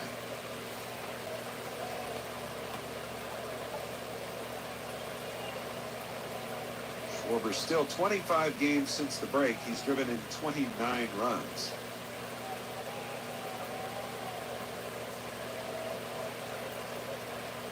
The pitch. And that is down low. 2 balls and a strike. But all these leads getting away. Is it just that time of year? Is there something? Well, there is something to that. Remember, too, some of these teams got rid of some of their guys in the trade deadline. So they have some new guys up, trying them out. Not so much the Mets. 2-1. And a swing and a foul over the screen. The dog days of August are a real thing. It's mentally, it doesn't matter how much money you make. The guys get tired, and it's hot, and it wears on you. If you're struggling, it's even worse. You got to grind through that. There's a lot of energy into the trade deadline in July. There's tons of energy, and then there's kind of a letdown. 2-2 to Schwarber. He swings and pops it in the air to left field line. Coming in and over is Lyle, still going over near the line. He's going to make the catch. Think of it like, if you're a kid, when we were kids, and you get out of school for Christmas break or whatever, and you're off, you're like, yeah, and then Christmas is over, and you go back to school, and you're like, oh. Right. And then spring training comes around, or not spring, but spring. So I know it's a weird analogy, but it's similar. Well, now Harper. Harper 1 for 2 on the night, doubled in the first. And the pitch. Swung on, hit in the air, center field. Hassel broke back, now coming Bro. in. He's there. He's got it. Bro, come on. And the side's retired. Harper again retired. First ball swinging. No runs ahead. One left in scoring position. Can we, like, freaking, bro, like, what is going on with our offense, bro?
Six 927-1166. You are listening to Phillies Baseball, brought to you by Davis Painting. You can schedule your free consultation at davispainting.com. You're listening to Phillies Baseball, brought to you by Davis Painting. You can schedule your free consultation at davispainting.com. Boathouse Restaurant specializes in the Jersey Shore seating with a panoramic view of the water and entertainment at happy. Go to boathousewildwood.com. 100.7 WZXL, South Jersey's rock station. Stats leader. The Seattle Mariners coming into town soon into Philly. Brian Wu has had 23 starts on the mound this year. He has gone at least 6 innings in every start so far, which ties Clayton Kershaw for the most consecutive starts of at least 6 innings to start a season in the last 10 years. Citizens official bank of the Phillies. First pitch to Riley Adams, a check swing. He held up. Bottom of the 5th inning here in Washington. It is a 2-2 score. Doug Eddings with something to say back to the Phillies dugout. Here's the 1-0. And a swing and a ground ball foul down the third base line. It's a pretty aggressive reply to the Phillies dugout. Yeah. If they thought he swung, yeah. 1 ball, 1 strike. The pitch. Breaking ball. Strike called on the outside corner. And honestly, that's a pitch. He just keeps pulling way off the plate. Good to see him find the edge there. The 1-2. And a swing and a miss. Did he? Oh my goodness. Said he did not swing again. Now that one really looked like a swing. The first one didn't look like a swing to me. That one looked like a swing. I think he held up. 2-2. And that just missed inside. So it's a 3-2 count on Adams. Adams, who is their primary backup, but is playing every day right now. Calls timeout, steps out of the box. He's starting to swing the bat a little bit better here of late. 3-2. Fouled off.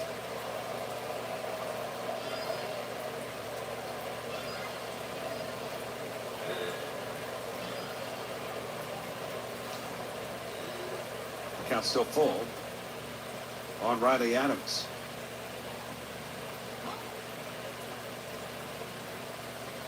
And the payoff. Check swing again, up and in. Again, he didn't swing. And it's a leadoff walk, and we'll pause for station identification here on the Phillies Radio Network. WZXL Wildwood.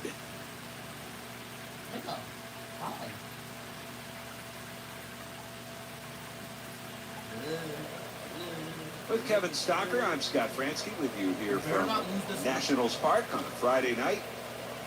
2-2 ball game. Runner is going right away. The pitch swung on and missed, and the pitch is dropped by JT, and it's an easy stolen base. Come on. I think it bounced in the dirt. Did it? Yeah. It scored it. Boy, Adams wasn't even running that hard. He's kind of looking in the whole way. I think it was a hit and run. Yeah? Yeah. Here's the 0-1. So, Curveball, that one's down low. runner on first, I gotta re-explain.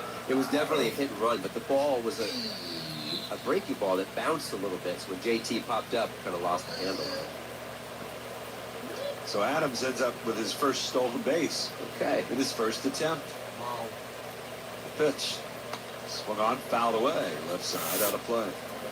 Kind of a unique moment. Hassel yesterday catching the ceremonial first pitch from Monet Davis, our friend Monet Davis. Those two squared off in the Little League World Series.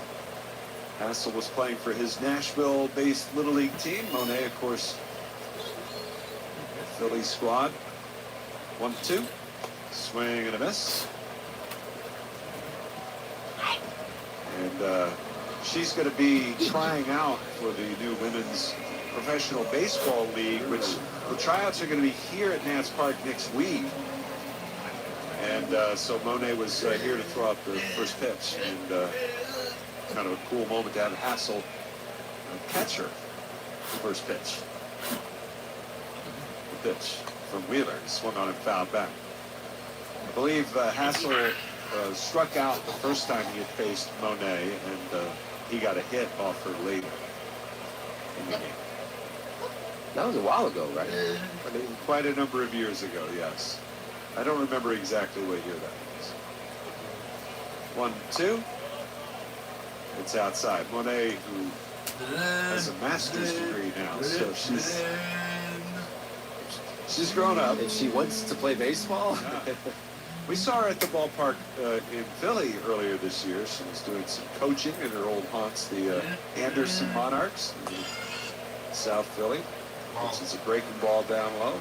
Come on. They still have a pretty robust youth sports program for baseball and softball and soccer. 2-1 to count. And a pitch. Check swing, strike call. 2-2 on James Wood.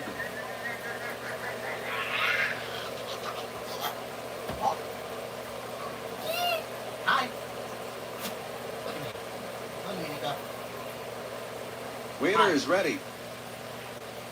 It is 2-2 on the way. Swinging a ground ball up the middle. Sosa to a knee. Blocks it. Gets up. Fires to first. And that'll retire the batter Wood. And down to third base goes Adams. No, they don't need us over here. Join Major League Baseball and the Phillies in celebrating Players Weekend. This weekend, actually, as players bring their stories to life through personalized bats, cleats, and more. Visit MLB.com/PlayersWeekend to learn more. Well, 2 down. Still got to get Abrams. He doubled home a run his first time up. He's 1 for 2 on the night. It's a 2-2 game in the fifth. You better not The hit pitch. one. Up and away. Move out. 1 ball and no strikes. A stretch. And the pitch. It's up high. Abrams, who of course got into trouble at the end of last season. Not all night, got suspended by the club. Damn. Showed up day of, and obviously got in some trouble for that. 2-0 pitch. He's a breaking ball. That's a called strike. His OPS, I mean, he's still 24 years of age, and this is into year 4, really. Third full year. Parts of 4 seasons, and his OPS climbs every year. 2-1. Breaking ball, and that's outside. Wow. Still a lot to clean up, I think, defensively, they feel like. I'm not sure he's a shortstop. Yeah. Yeah, that's where they have him now. I don't know that he's going to stay there. There's been some talk about moving him over to second. There's been talk of the outfield. Tends to get a little bit lazy at shortstop. 3-1, and Wheeler's pitch. Swung on, fouled back and out of play. The Phillies are going to get some action started in the bullpen. Wow.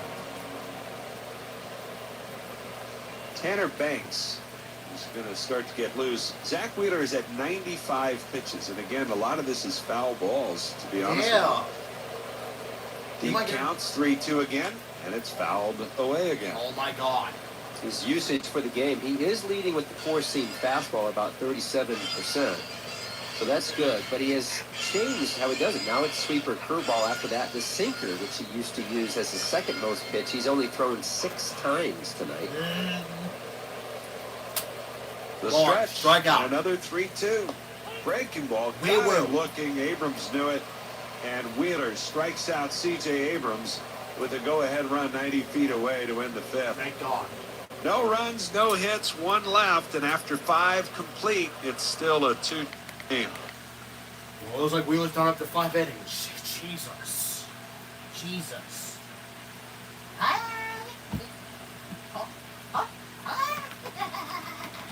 There you go, guess what?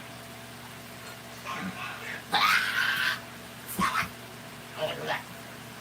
Huh. Huh. Huh. What do you want? This one. This one? Oh, you got this one.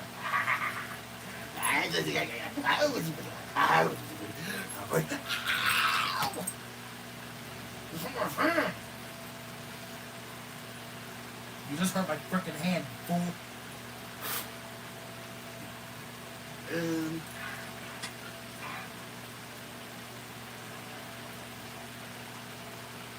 Let's do Chick-fil-A nugget the game. Is that 2019 or 20 or the last year probably?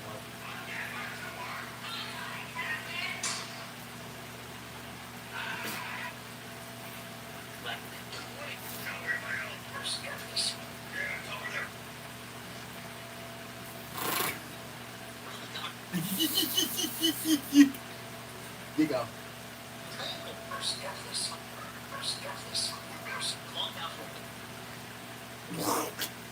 Remax voted most trusted real 2024 BrainSpark American Trust Study. Each office independently owned and operated. Golden Nugget Jewelers is a proud partner of the Phillies. Open 7.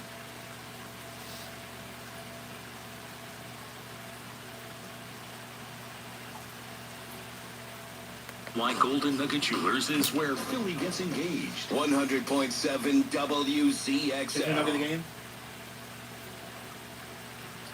Kids 14 and under will put the fun in Funko when they take home a Chick-fil-A Bryce Harper Funko Pop collectible on Saturday, August 30th at 6:05 p.m.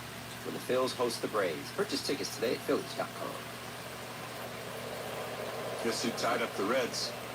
I know. Mackenzie Gore delivers, and JT Realmuto fouls it away to the right side. It's 8-8 in the 4th inning. Damn. They blew an 8-1 lead. Wow. We should put a collection together of the greatest blown leads of 2025. Oh, man. How about the greatest blown leads of August? Which is up high. Start with that. Yeah.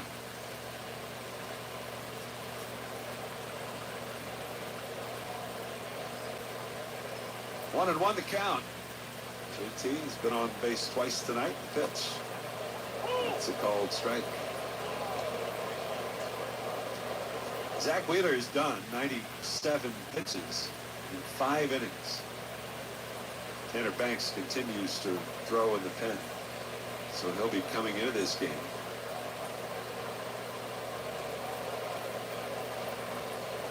Gore, and 1 ball, 2 strikes. Here's the pitch. And a swing and a miss. Up in, Damn you. Of those 97 pitches, 28 foul balls. That is unbelievable. Now, he typically runs a high foul ball rate for a starting pitcher, but nothing like that. Usually, I could see him get up in the 17 to 18 range in some games. 28. His four-seamer as this pitch hit in the air by Castellanos deep to right center. Wow. And Hassel is over in the gap. He's under it. He'll make the catch. Castellanos flies out. A couple of decent swings there by Castellanos tonight.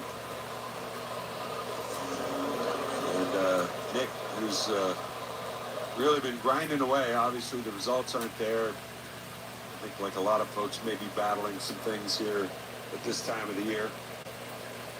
Trying to stay healthy. Here's Bader, and he takes a called strike. Back to Wheeler's fastball, 23 swings. He only got 3 whiffs on his fastball. I mean, 16 foul balls Off of that pitch. Right? off of his Yes. forces. Pitches. Strike, 1 ball, 1 strike to Bader. The pitch.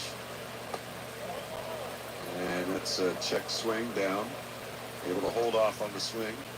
And I don't have a heat map in front of me. Like tomorrow I'll be able to go back and look, but those fastballs too, usually he would live right at the top bar, just above the top bar of the strike zone, and I don't know that he's getting it up there.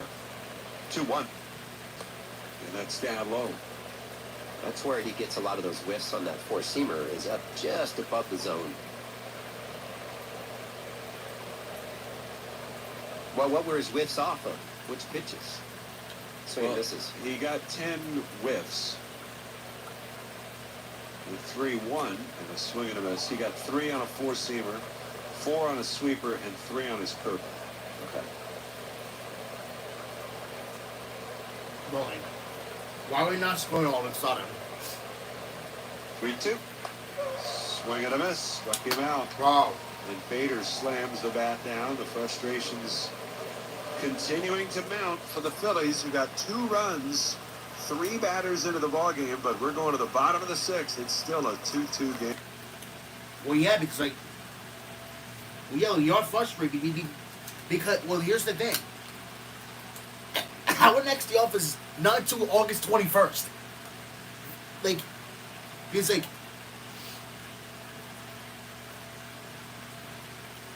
because like I feel like because I feel like our offense has gone cold because of that.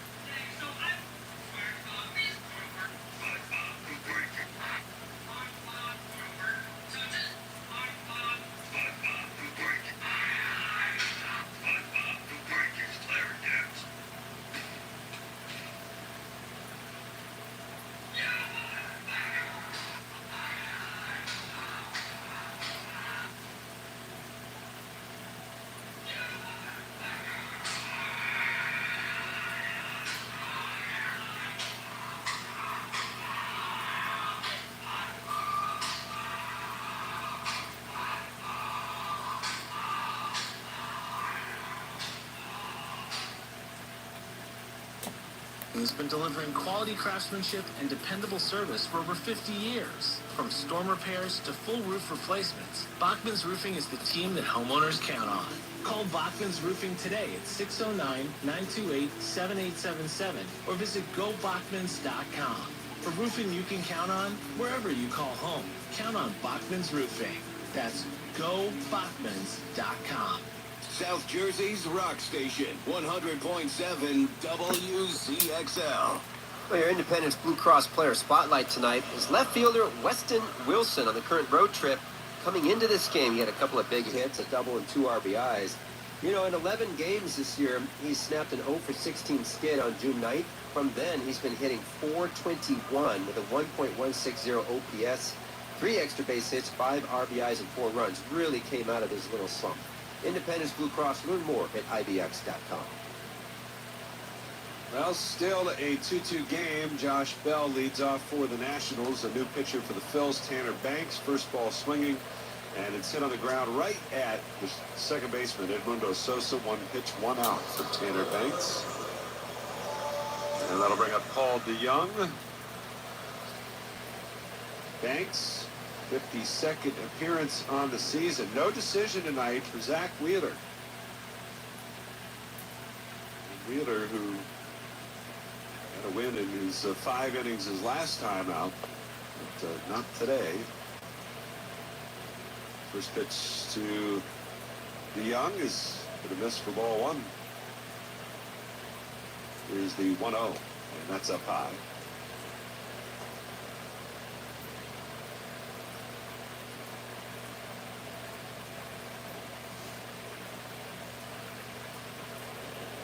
And a swing and a foul back out of play. 2-1.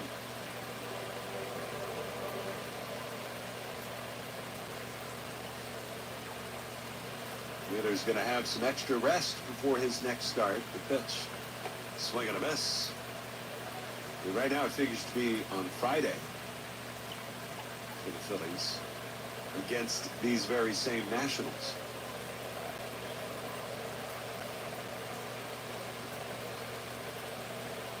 2 balls and 2 strikes. And the pitch. It's outside. Phillies are going to add Nola into the mix. They're going to have an off day next Thursday. So this first time through the rotation with a 6-man rotation. Swinging a high fly ball pretty deep left center. Bader to the track at the wall. He's got room to make the catch. Pretty well struck there by Paul DeYoung, a hot hitter, but he comes up just short. And there's out number 2. We've seen a few balls now. I thought had a chance to go out that were hit on the screws on the barrel, and I was down here earlier today, and it just seems real heavy. The air seems heavy. The ball doesn't quite carry in those conditions. Thank goodness. So 2 up, 2 down. Here's Garcia, and Garcia. Foul out of play, 0-1 the count.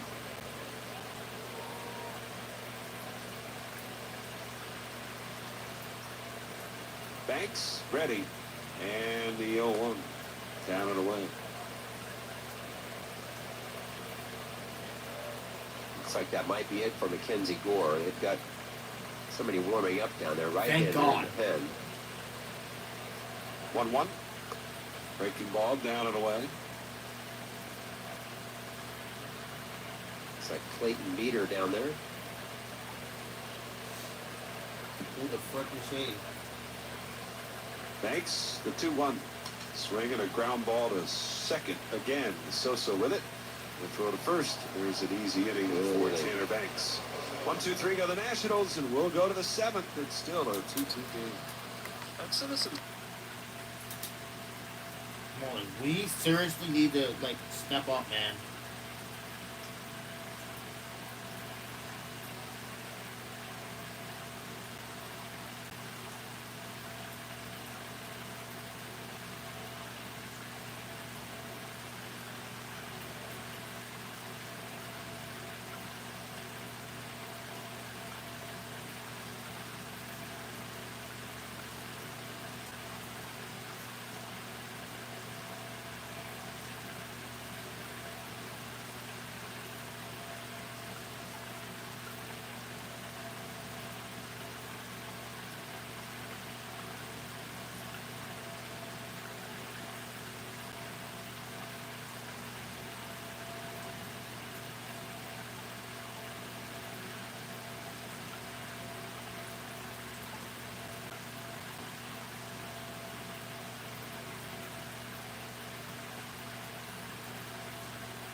Drury.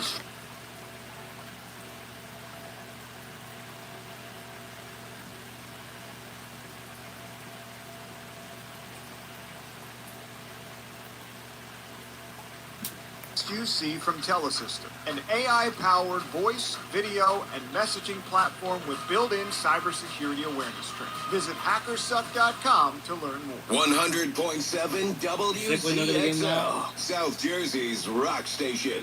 Hey, Chick-fil-A, a nugget of the game, August 15th, 2019. The Phillies 2019. were a wild one. 7-5, actually, as right fielder Bryce Harper hits a walk-off grand slam versus the Chicago Cubs.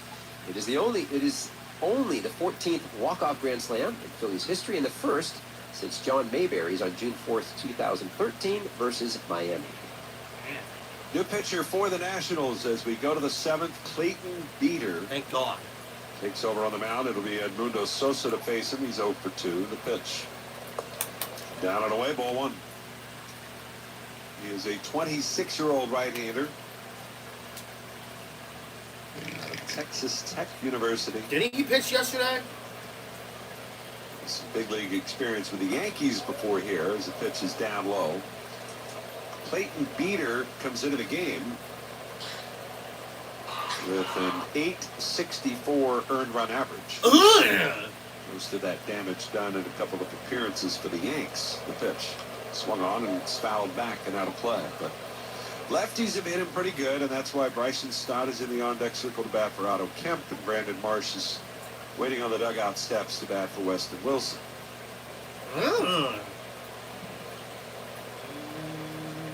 2 balls and a strike on Sosa. The pitch swung on, fouled away. I'm going to give you a stat, I mean, kind of in a vacuum. I'm bringing it up now because we happen to be in that spot. And I want to get your thoughts on what you think this stat says, if anything. Okay. In games that are tied after 6. Pitch, swing, and a foul tip hung on to by the catcher. And Sosa is retired. The Phillies are 7-15 in games that are tied after 6 innings. Are you serious? I have a thought. Yeah. What's your thought? Well, you know me, and you've heard me plenty of times divide the game up into 3, and it tells me that they're not very good in the last third of the game, 7, 8, and 9. If you can win the first 3, win the middle, win the last. They don't seem to win those last 3 innings very often. Here's Bryson Stott. And the pitch to Stott is down and in. And again, I'm taking a real tiny slice. I can also say the Phillies are 5-6 after when tied after 8. They're 9-8 when tied after 7. I just go 3. I like the 3. Well, I knew you did that. Here's a pitch in the dirt. It comes up and hit just about everybody.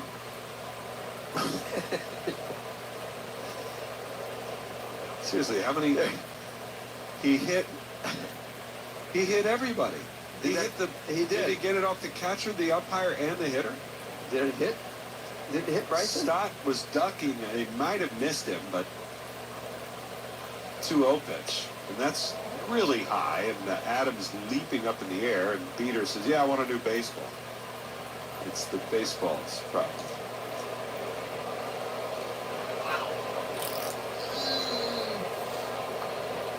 3-0 the count. Lefties are 6 for 14 off Clayton Beeter. Here's the 3-0 delivery, and it's inside, ball 4. So Stott with some speed aboard, and it'll be Marsh to bat for Weston Wilson.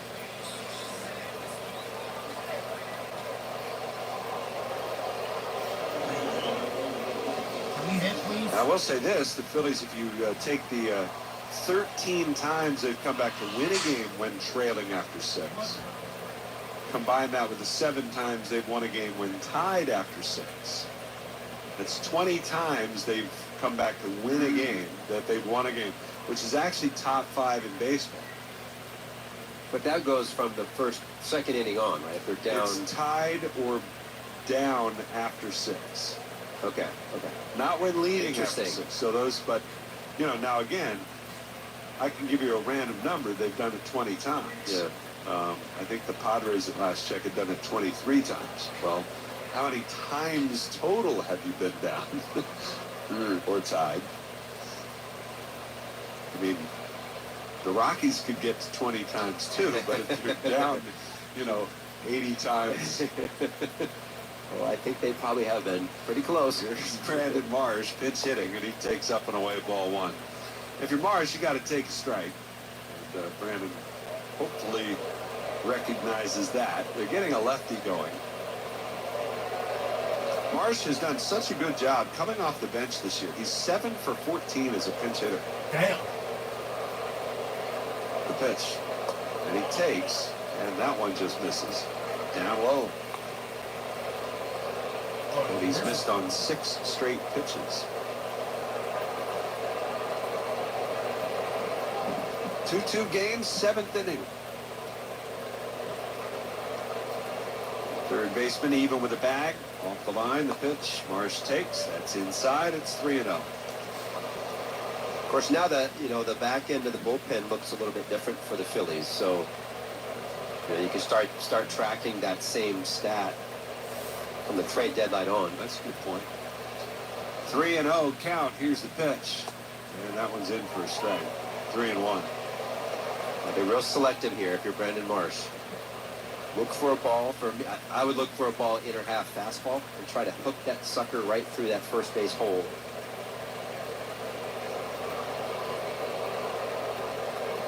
The pitch, and that's way inside. That's ball 4. And so back-to-back walks here with 1 out. Phillies so far tonight with just 1 hit in 6 tries with a man in scoring position. And that's going to do it. They're going to not leave the righty in to face right-handed hitting Trey Turner. They're going to go ahead and go to the lefty. And Miguel Cairo makes the move. Clayton Beater is gone after 3 batters. And we've got a pitching change. Oh, we better.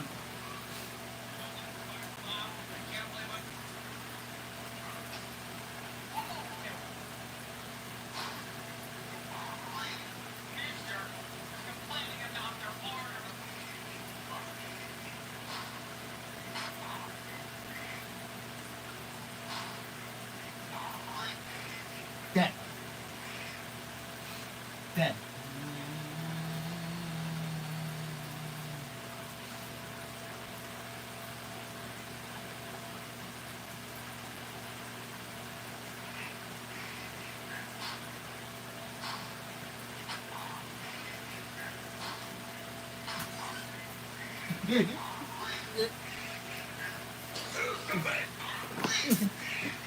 That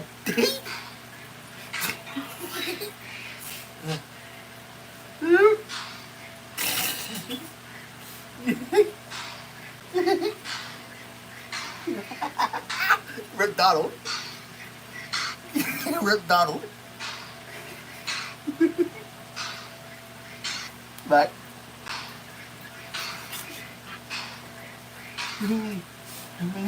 Bob Mondelez, they hurt you, and it's time to fight back. Get justice with Salt's Mondelez Investment. Call our team at 267-662-1200 for a free consultation. That's 267-662-1200. Or visit smgb.com. Nationals turn to left-hander Connor Pilkington. Who the frick is Pilkington 2-0 at 3.48 earned run average. Wow. Well, it's hitting 189 against him. Only 11 appearances in the big leagues so far this year for Pilkington, a former Guardian. Really? Mississippi native, left-hander, facing Trey Turner with 2 on. Nationals looking to turn 2. They're already getting a right-hander up in the pen. Pilkington's first pitch, Turner takes, it's down and in, ball 1. Left side, throws a 4-seamer. Throws pretty hard. It's 95-96, and he throws it 67% of the time. So he really likes that pitch and a pretty good changeup. 1 out. Stott and Marsh aboard the pitch. Turner takes, that's inside. Kind of missed. Turner a single in the first, scored the first run of the night. 2-0. And the pitch popped up on the infield. Coming in from third to Young. Now Bell calling him off in front of the mound. It'll be Bell to make the catch. The infield fly rule called. And Trey Turner pops out with 2 men aboard. Come on, we need a score. And it'll be left up to Kyle Schwarber. We have not even hit home runs at all recently. Phillies now 1 for 7 with runners in scoring position tonight.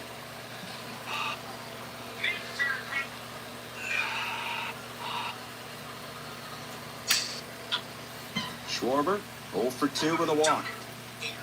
Lefty-lefty matchup. And the pitch. Schwarber takes. That's outside.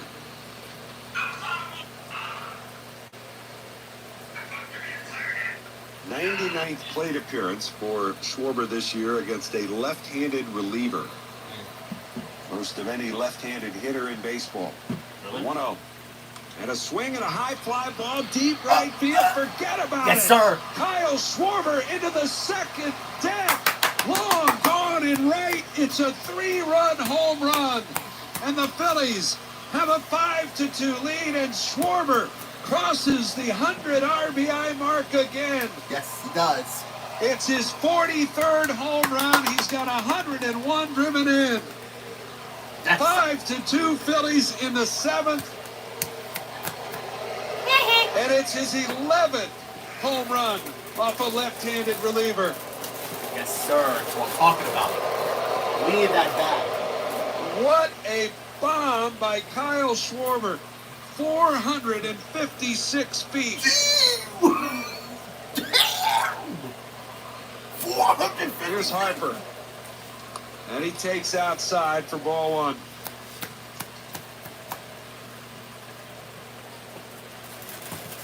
Rob's just been saying, don't try to do too much. But we'll take that. Yes, please. Here's the 1-0. And a swing and a line drive down the left field line. It's into the seats, foul. 456. Boom. Slider. Slider's been kind of tearing him Oh, up it was a lately, too. slider. This one just left up. He was ready for it. It was a slider that The pitch. Harper takes. That's in for a strike. Third longest home run this year by Schwarber. 466. Still the longest. 462 against Chris Sale in Atlanta. 1-2 pitch. Swing and a high fly ball center field. It's well hit. Hassel back. Track. At the wall. He jumps. It's gone. Yes, sir. Back to back for Bryce Harper and Kyle Schwarber here in the 7th. And the Phillies come alive at 6-2. Yes, sir. Harper's 19th on the season.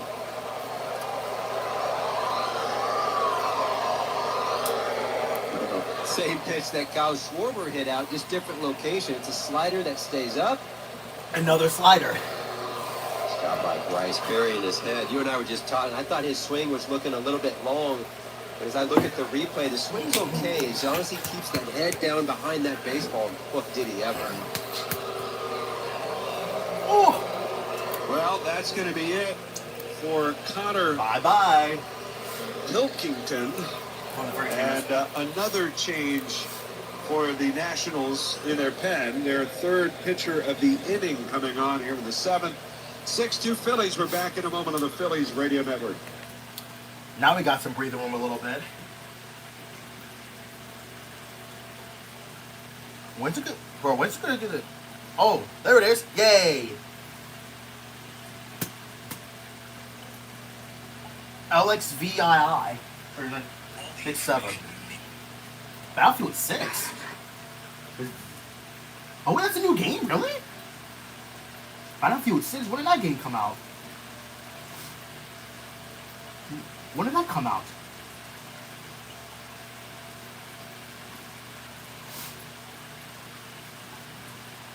Oh, October 10th? What?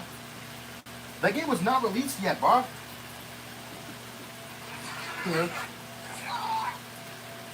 Okay. Okay, Battlefield 6 is not released yet.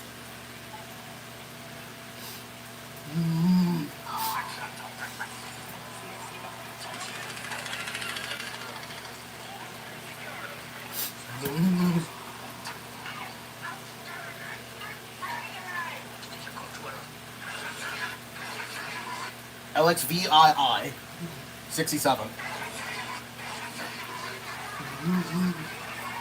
Oh, this was 3 hours ago. Oh shoot, you know what I missed? Oh, I missed the... Ah, rats. Ah, rats. Ah, rats, I missed it. Rats. Oh, well, though. 2 outs. Back-to-back homers for Harper and Schwarber. The pitch to JT is up and in, and it hit him. Damn. And JT hit by the first pitch from Rebalta. Well, we do need this win pretty badly.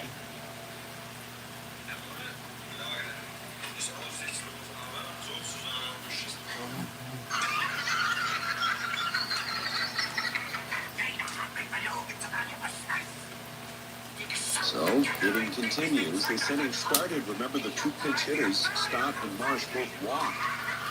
As this pitch in for a strike to Castellanos. After Turner popped out on the infield, Schwarber hit the 3-run bomb to right center. Harper followed with one of his own to center. There's a strike on the outside corner at the knees. Breaking ball from Rebalta. Castellanos 0 for 2. Couple of hard outs tonight. Probably 0 for 3 total. I do. Down to the count here in the 0-2 pitch. Swung on, hit in the air, center field, straight away. Hassel going back. He's got room. He'll make the catch. Oh, well. All right. Right here at the edge of the track. Well, Castellanos trying to set his sights up the middle and the other way, and it looks like he's straightening it out a little bit. 3 pretty good swings tonight. He's 0 for 4, however. Phillies get 4, however, in the 7th. As Schwarber and Harper go back-to-back, we'll go to the bottom of the 7th. 6-2 Phillies. Stretch time.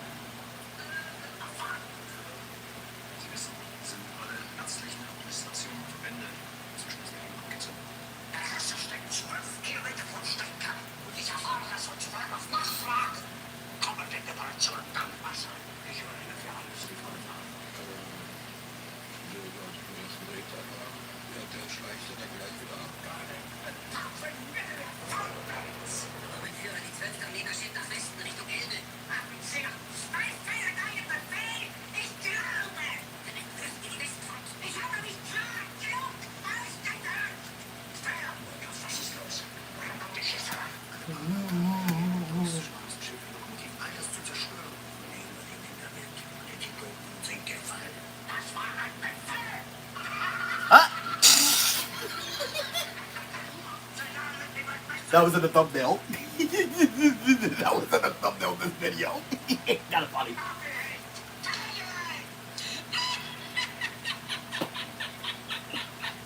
Oh no. Not again.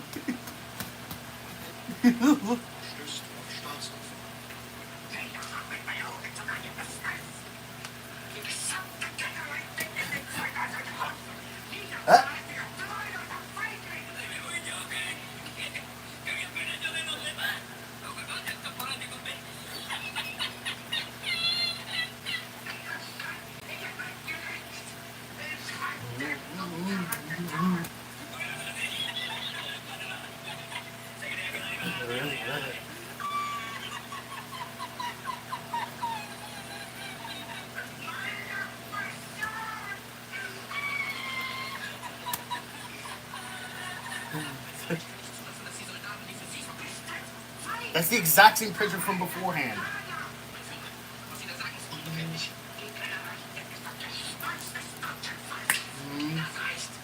That hurt.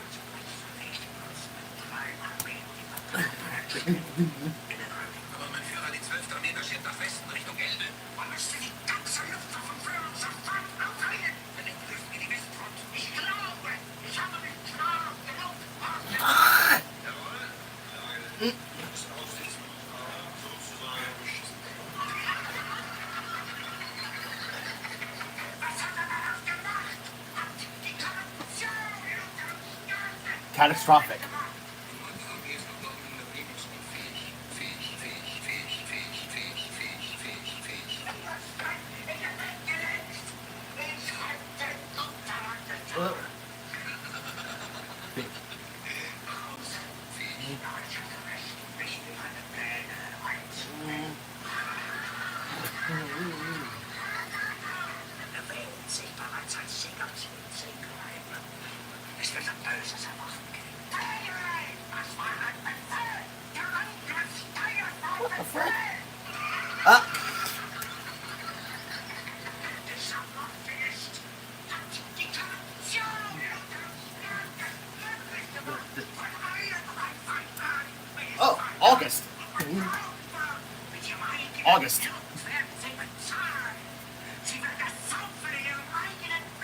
August 2025. Oh, look, that's the month that we're in. Versteht, wir können nicht damit reden, das wäre niemals im Sinne des Führers. Und wir sind seinem Willen verpflichtet. Wir werden ein Feind in der Name riesig zur Bewegung zerquetschen. Zugleich falle ich den großen Teil an Berlin. Huh? Let the dog out? Okay. That's just how it's fun. Want to go? Ow, you stepped on my toe! Pitch to Adams. It's on the outside corner for a called strike. Adams, a single and a walk tonight against Wheeler. Time called.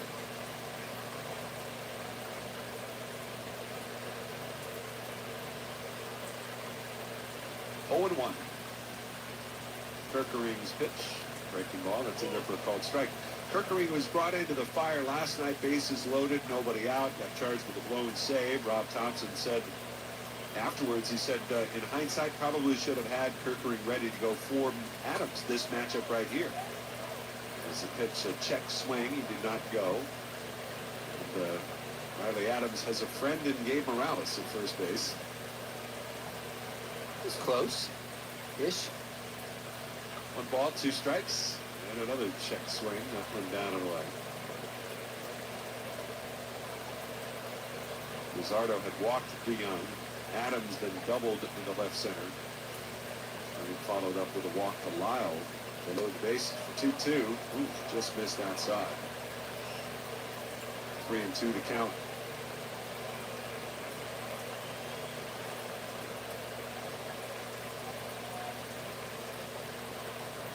The stretch, the 3-2.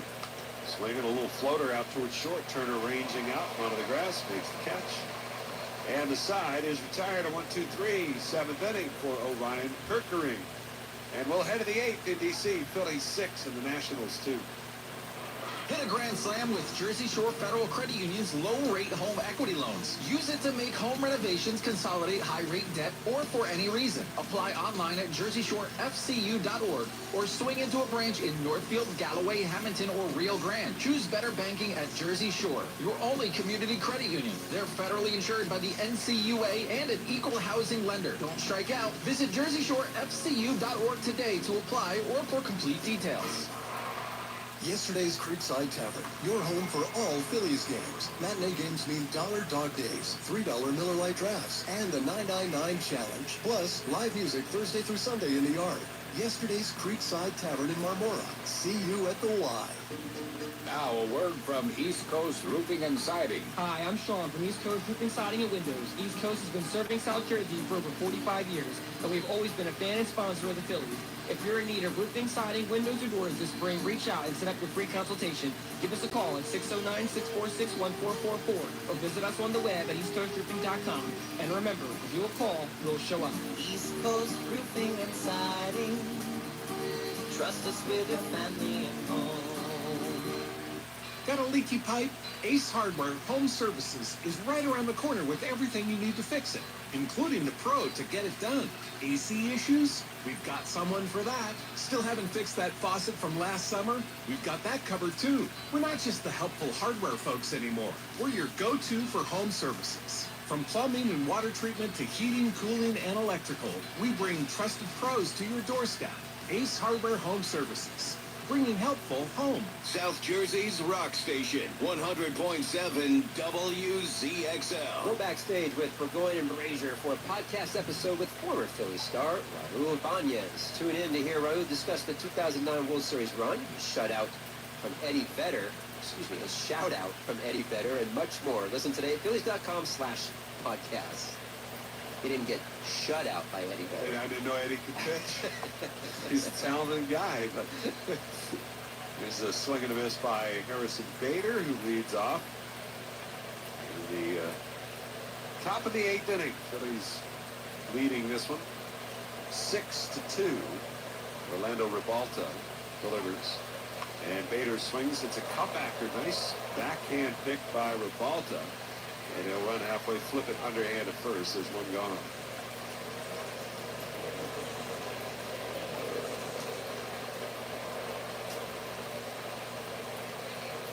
Phillies have Matt Strom loosening up. Ready to pitch the bottom of the 8th inning. Here's Sosa. The pitch. Swung on, hit off the end of the bat. Left center field, going over Hassel to his right. He's there, and he's got it. I would think, I mean, correct me if I'm wrong, no matter what happens as this game gets later, that Duran's probably got to throw, right? I think he's got to throw regardless. That's what I mean. Yeah. There's a light going, was it 3 days? He's got to throw. It's been a little while. I think he said 4 was his. Oh. On the 5th day, he needs to throw. Okay. Yeah. He's had 4 off. He has 4 without an appearance, so. Today is a Juan Duran either way as the pitch is down low to Bryson Stott. He actually got up briefly last night, late in the game, when the Phillies had a man on in the 9th. 1-0 pitch. Stott takes. That's a strike. Out-of-town scores, as always, are brought to you here by Oliver Heating, Cooling, Plumbing, and Electrical. You'll feel the difference.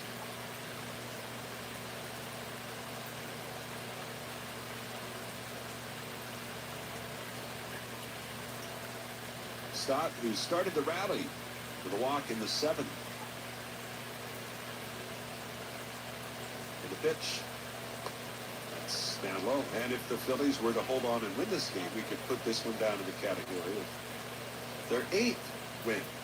8-15 when tied after 6 innings. 21st time overall when either tied or trailing. After 6, they've come back to win. The pitch fouled back, go to the screen. Brewers, speaking of comebacks, came all the way back. We told you that already. They had tied it up. They now have a lead. It's 9-8. As Christian Yelich has gone deep again for the Brewers. They were down 8-1. The 12-game win streak very much in jeopardy. But now they have a lead in the 6th. It's 9-8. The pitch is outside. Something to think about with the Brewers, too. At the beginning of the season, the first 2 months of the season, there was talk about how their offseason went so bad and nobody was good and they had to start trading people. I mean, they were just horrible. 3-2 pitch. Swung on, hit the air to left. Backing up and towards the corner goes Lyle. Pretty well hit. And that one sends Lyle back onto the warning track. That's Stott a long out for out number 3. 1-2-3, go the Phillies. We'll go to the bottom of the 8th. Phillies lead it 6-2.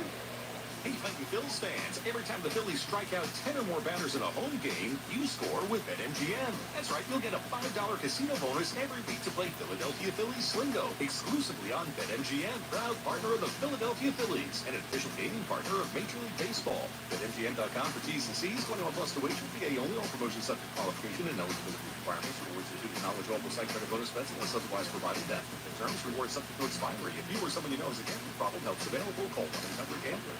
At Citizens Bank Park, we don't carry the title of fan lightly. We're made for counting down the minutes to the first pitch. And for losing our voice before the 7th inning stretch. We're made for leading rallies. And for following box scores. We're made for celebrating big moments. And we're made ready with Citizens. Citizens, fellow fans of the official bank of the Philadelphia Phillies. Hey, Philly fans, Ryan Howard here. When you're at Citizens Bank Park, make sure to stop at Colby's Southern Kiss Chicken near Section 120. Colby serves up the freshest ingredients and the best in Southern-style chicken sandwiches, including the Colby's Original, Nashville Hot, and my personal favorite, the Big Piece. And don't forget to save room for the incredible Peach Spoon Pie. You can also find a Colby's location in Mount Holly, New Jersey. See you at Colby's this summer.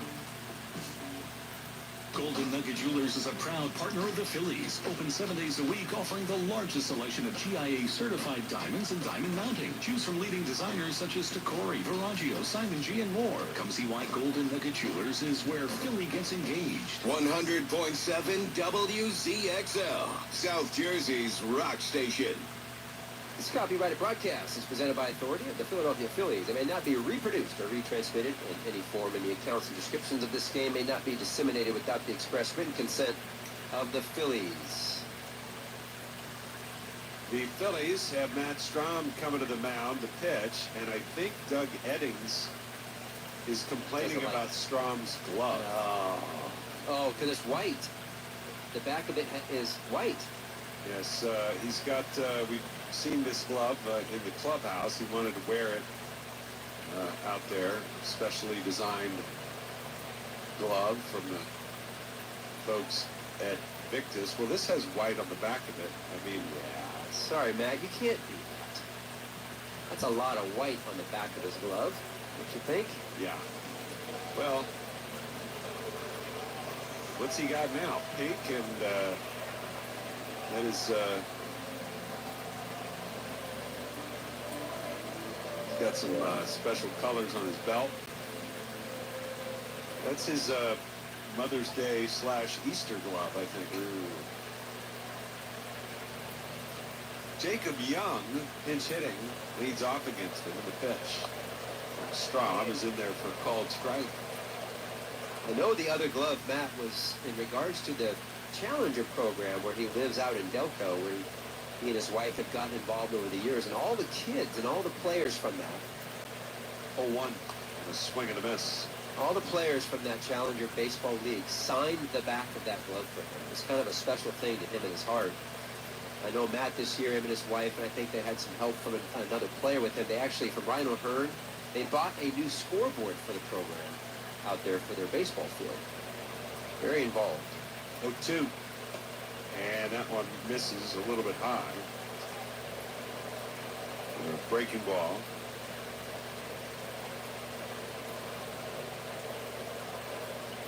Six to 2, Phillies lead it. In the bottom of the 8th. The pitch.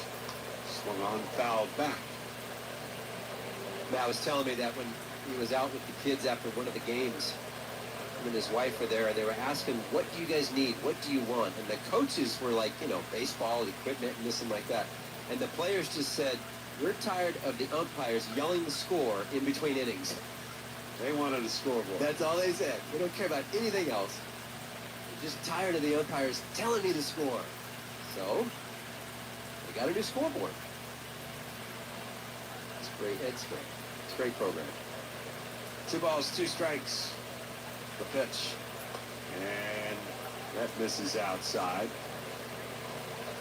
Strom almost looked like he slipped a little bit during his delivery.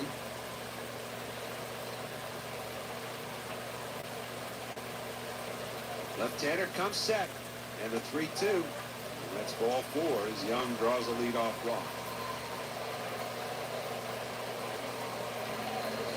That'll bring up the top of the order. We'll pause for station identification. This is the Philadelphia Phillies Radio Network. WZXL Wildwood.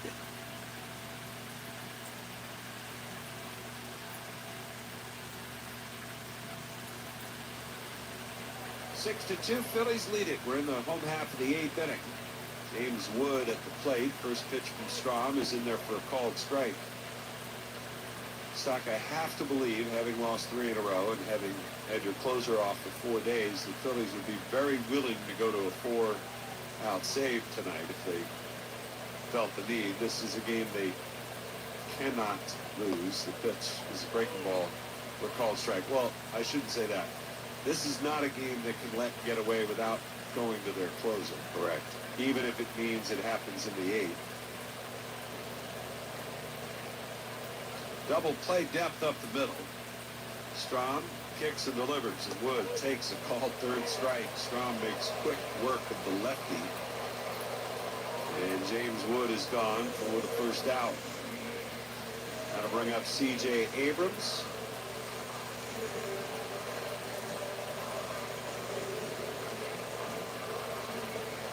Abrams 1 for 3. Doubled homer run in the first inning tonight. The pitch. Swing and a bouncer at first base. Harper gloves it. Fires down to second for 1. There's nobody covering at first base as Strom never went over. So they get one. That's the third time on this road trip now that a pitcher has not covered first base when they're supposed to be covering first base. Either was the first one, Romano, and now this one. Although Rob Thompson, he and I were discussing it the other day, he really felt like, given the way that Romano falls off the mound, pitches in there for a call strike, he still was not going to beat Ellie De La Cruz to the bag. Now, I don't know if that was his opinion. I mean, from his vantage point. Possible. I didn't spend a lot of time reviewing it, but nor did I. I do know he doesn't end up in the best position sometimes when he finishes his delivery and Strom misses inside. Strom didn't even, he didn't break at all.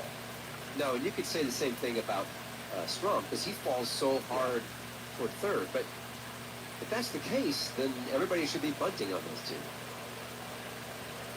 Josh Bell, the batter, the 1-1. Swinging a high bounder towards second, charging Stott. He gloves it, throws to first, and no harm done. No runs, no hits, one left. We'll go to the ninth. Phillies lead it 6-2. We love what we do in the shows. Hi, I'm Craig. And I'm Tyler. We're your general managers of Davis Painting, New Jersey, and Jersey Shore. We serve Cherry Hill to Cape May, up and down the shoreline and throughout the entire Garden State. We're your customer service company that happens to paint in the process. DavisPainting.com, where you can schedule your free consultation with us and watch our team knock your project out of the park. At Davis Painting, we bring new life to home and businesses. Davis Painting, we put the color back in your life. Are you unhappy with your smile? Embarrassed by missing teeth? At Seaview Dental Arts in Galloway, we specialize in cosmetic and implant dentistry. At Seaview Dental Arts, your smile and health is our commitment. Visit SeaviewDentalArts.com to schedule your free consultation or call 609-652-9020. Calling all wine lovers. Join us for an evening full of worldwide wines at Golden Nuggets International Wine Fest on Friday, August 22nd from 7 to 10 p.m. Visit GoldenNugget.com for complete details and to purchase tickets. Must be 21 or older. Management reserves all rights. Copiers Plus has been providing quality products and services to South Jersey businesses since 1986. Call 609-645-PLUS for copiers, printers, and multifunction devices. Think of Copiers Plus when you need to purchase or lease a multifunction device or if you need them serviced. Ask about PageWide, the latest in low-cost inkjet technology for printing brochures, invoices, mailers, and much more. Call 645-PLUS or visit copiersplus.com. That's copiersplus.com. Live from Citizens Bank Park, it's the 2024 Philadelphia Phillies. Airing on 100.7 WZXL. 100.7 WZXL. Go to WeinsteinSupply.EggHarbor.com. The rivalry heats up as we turn the lights up for another City Connect Friday when the Braves make their way to Citizens Bank Park to take on the Phils Friday, August 29th at 6:45 p.m. Secure your seats today at Phillies.com. Stock, I know you had to run out in between innings. I just wanted you to know that the Mets have lost their lead. Ryan Helsley has given it up again. Helsley. B.J. Poulin on the mound tonight here in the ninth inning for the Nationals. He delivers a strike to Brandon Marsh. Poulin, a left-hander, facing Marsh, Turner, and then Schwarber.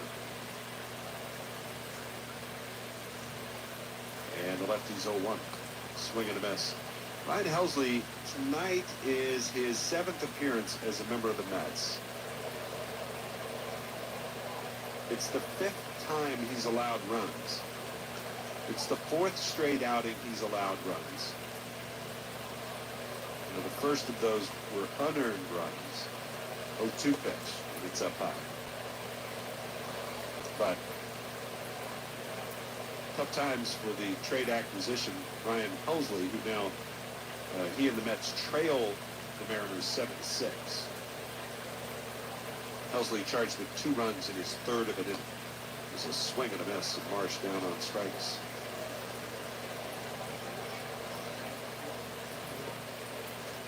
One away.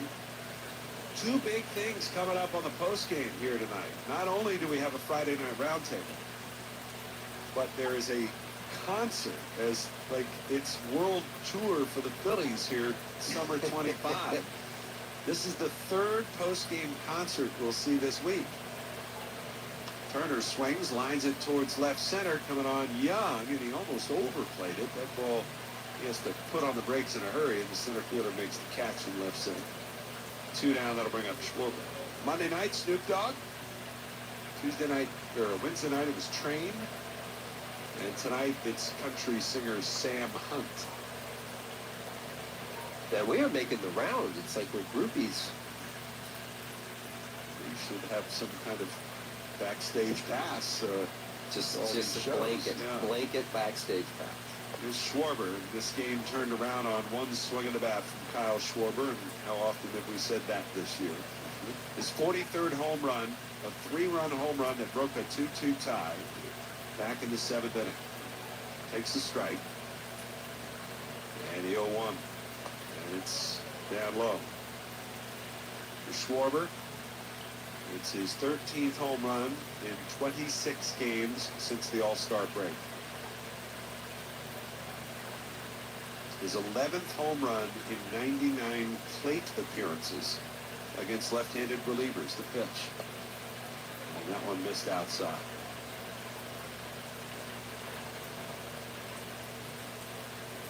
And it gives him the RBI lead in Major League Baseball at 101.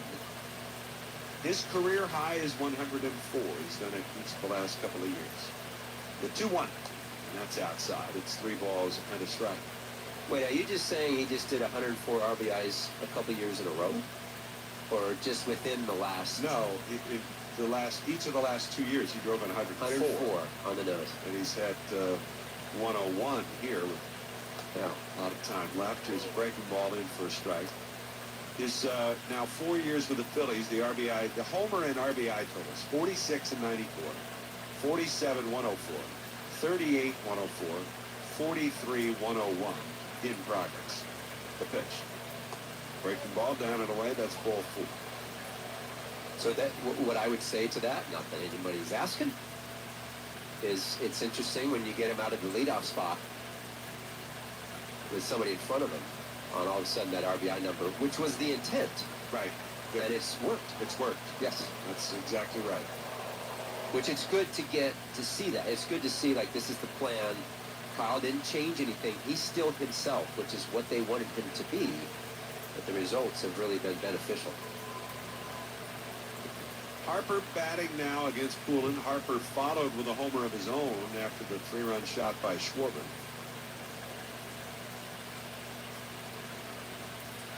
Poulin looks over at first, 2 outs, and a pitch to Harper.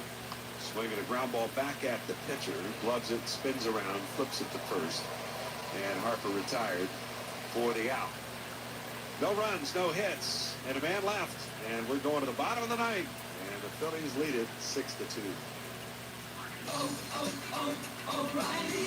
Stay cool this summer with AC Pro refrigerant at O'Reilly Auto Parts. Right now, get a $15 gift card after rebate with the purchase of select AC Pro refrigerant products that include a hose and gauge. If your vehicle's AC is blowing hot air, beat the heat with AC Pro. Visit your O'Reilly Auto Parts store or shop online at O'ReillyAuto.com. O'Reilly Auto Parts. As a rideshare driver, I love keeping my car smelling fresh and clean. So when I'm driving, I only trust Febreze car vent clips, featuring 3 distinct intensity settings. Because it's that little touch that sets me apart. I can turn the intensity down for subtle freshness, or I can turn it up for when I want lots of scent. So whether it's set to low, medium, or high, with Febreze car, I know my car's going to smell amazing. Which keeps my driver rating right where it belongs. Picking up Oscar! 3 years ago, Manco & Manco made history by opening its first location off the Jersey Shore since its founding in 1956. Following its successful debut, Phillies fans now have even more ways to enjoy the official pizza of the Philadelphia Phillies. Manco & Manco, the first and last name in pizza, can be found at Ashburn Alley, Pass and Stowe, Liberty Landing, behind Section 321, and near the left field foul pole. New season, same legendary pizza. Visit mancospizza.com. Your local Chevy dealers are making a big difference in the lives of youth baseball players in their communities through the Chevy Youth Baseball Program. The Phillies salute Vivian Chevrolet in Phoenixville for their support of the Phoenixville Babe Ruth League. South Jersey's rock station, 100.7 WZXL.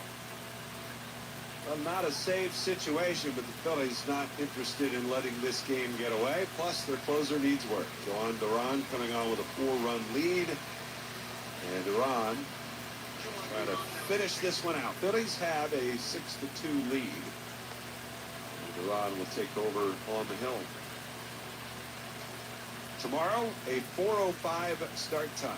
Remember, tomorrow is a late afternoon. Sunday is Sunday morning. 11:35 a.m. Aaron Nola, no problem. He'll wake up early to come back off the IL. Oh, he's going to be so juiced up. Well, wait a minute. Check that. Aaron is, you never know. He's like cool, he's a cool cucumber guy. Get around.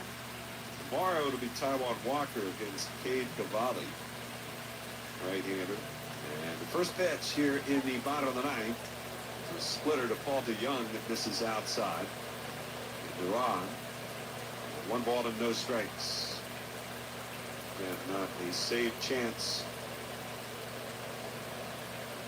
The right-hander comes into the game 6-4 with a 1.86 earned run average. There's a swing and a foul ball.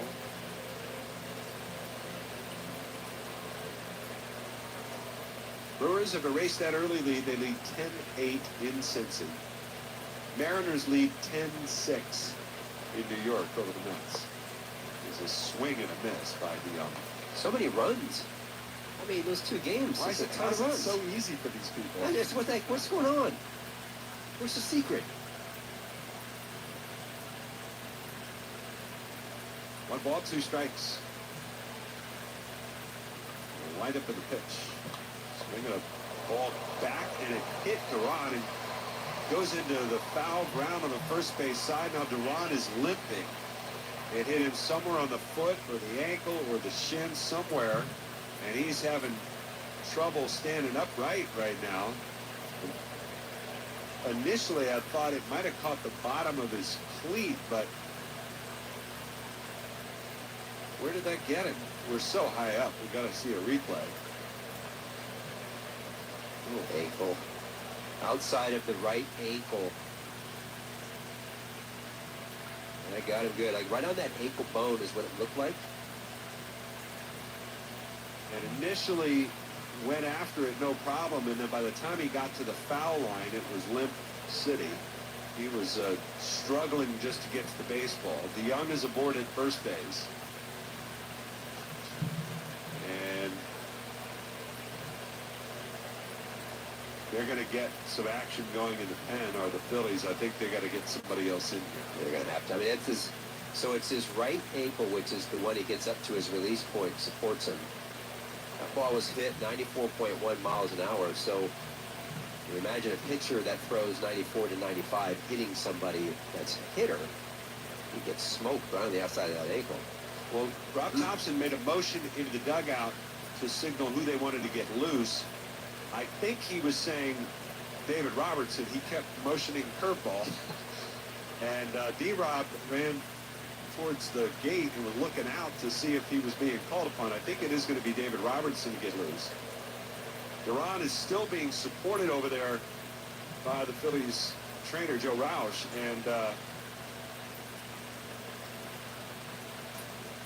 Harper is over there, so is JT.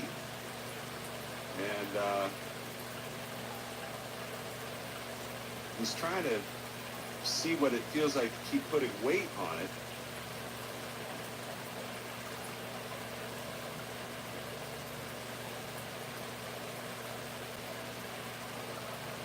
And there's been no motion. I mean, David Robertson now is throwing in the bullpen just casually.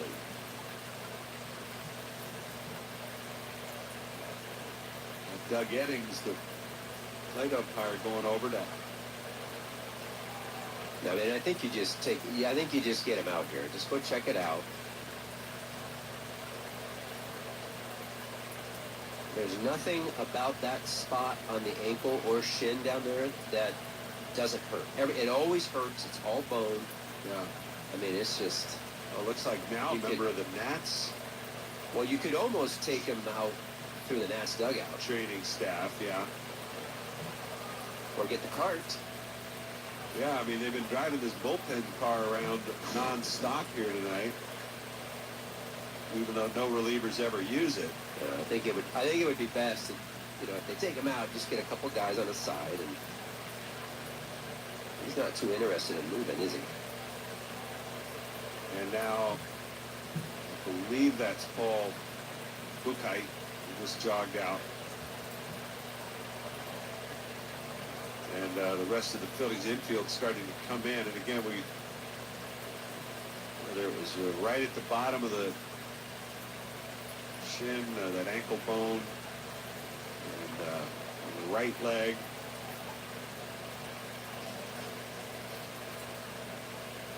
Unless he doesn't want to come out.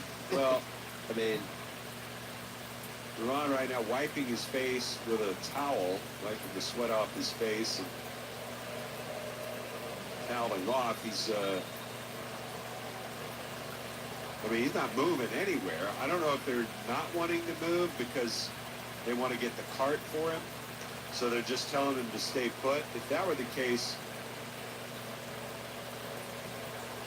I wonder why he wouldn't just sit down. Yeah, at that point, yeah. But not quite sure. I mean, you want to test it out or see what it feels like. And to be fair, pitchers, especially nowadays, are not used to getting hit in the feet, the legs. And so deciphering, I don't want this to sound weird, but deciphering good and bad pain is not something down there that they go through at all. Hitters typically get hit enough where you kind of understand when it's really something that's going to get you. right, when you foul the ball off your foot, Yep. your ankle, your knee, or whatever, you know it's...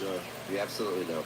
Paul DeYoung comes over and says something to Duran, who pats him on the back and on the helmet. And I think we're waiting on a cart of some kind. From our vantage point, it's so high up behind home plate. We can see into the staging area behind the center field wall where they have the bullpen cart, where they have all the groundskeeping equipment. And they're kind of milling about. It looks like they're kind of at the ready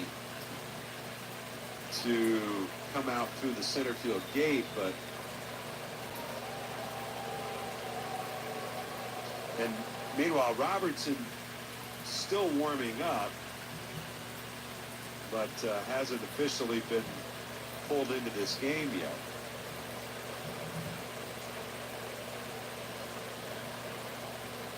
It is 6-2. Phillies are leading it. The leadoff man is on here in the bottom of the ninth inning for Washington. Well, maybe the radios aren't working. I mean, come on, if they're going to bring the cart, bring the cart. Yeah. I mean, I really would think at this point they might just let him put the arms over the guys and somebody carry him off if that's how they want to do it. Well, it may be they're not so worried about walking him off. It may get down to the stairs. Here they go. That becomes a bigger issue. And they don't want him trying to manage the stairs with that. Oh.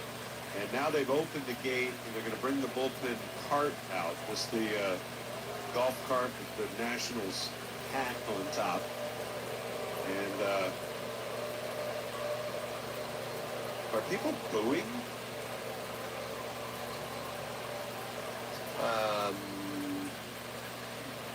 No. Okay. I sure hope not. That's why I said no, because I think that would be awful. So,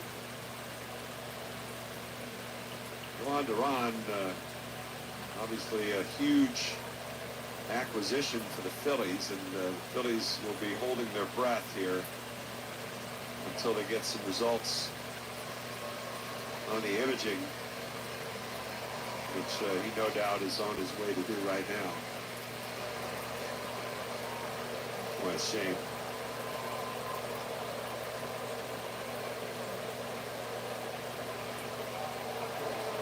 Well, that changes the tone of this one, wouldn't you say? Go bit. Hopefully he's going to be okay. I know everybody else is concerned about him for sure. Well, David Robertson is coming on. He's officially been brought into this ball game. We'll take a pitching change timeout. Back in a moment on the Phillies Radio Network. 30 Luke's prides itself on our farm-to-family promise by serving 100% ribeye steak paired with locally sourced South Jersey vegetables on fresh baked bread. Our food is always fresh and cooked to order. Tony Luke's is more than just cheese sticks with our specialty fries and award-winning chicken cutlet and pork sandwiches. Find a Tony Luke's near you. From the Pentagon to New York City, all the way to the shore and back. We also ship our steaks nationwide. Visit TonyLukes.com. On your next visit to Citizens Bank Park, make sure to visit our stand at Ashburn Alley. This is your car talking. It can be a lonely, scary thing if your driver leaves you unlocked and alone. Please do us both a favor. Don't ever leave me puffing. That's leaving me unlocked, running, and unattended. It can be tempting to leave the AC on and run in and grab a coffee, but that's the worst time to leave me alone. Way too easy. A thief can steal me in seconds. Help me feel secure. Please lock the doors and take the key every time. It's common sense, but not always common practice. Let's work together to keep car crime on the decline. America has an undeniable, unstoppable energy. At Constellation, our energy matches yours. We're generating electricity 24/7 with hydro, wind, solar, and the nation's largest carbon-free nuclear fleet. Enough clean energy to power 15 million homes today, and a commitment to helping you build a brighter tomorrow. Power on, America. Learn more at constellationenergy.com/poweron. Well, David Robertson coming on in relief. Some speculation up here, just kind of talking that maybe they couldn't get the actual medical cart out. You know, they're prepared to pull a stage out. It's on a flatbed, and they're going to pull it out for the post-game concert, and perhaps some of that equipment is blocking the way in for the medical cart. I don't know. It also could be that they want to take him directly over to the national side where they would have the imaging, the x-ray machines and whatnot, and not have him worry about stairs or whatnot. But David Robertson is on, and the first pitch is up and away for ball one, the 1-0 pitch. It's a breaking ball that's in for a strike.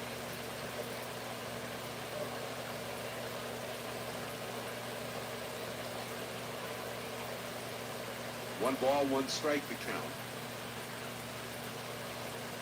And the pitch. Swung on, line down the left field line, long run. Marsh, he is not going to get there. It's a base hit. It'll go to the corner. Young on his way into third base. He'll be held there. And Garcia with a double here to start the night for Robertson.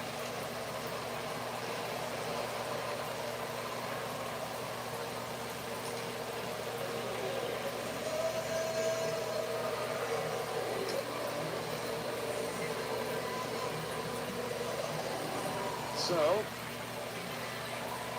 one more run, or one more base runner gets the tying run to the plate here, the 6-2 ball game. Here's the stretch and the pitch. And it's swung on, grounded foul down the first base line. This is Galen Lyle.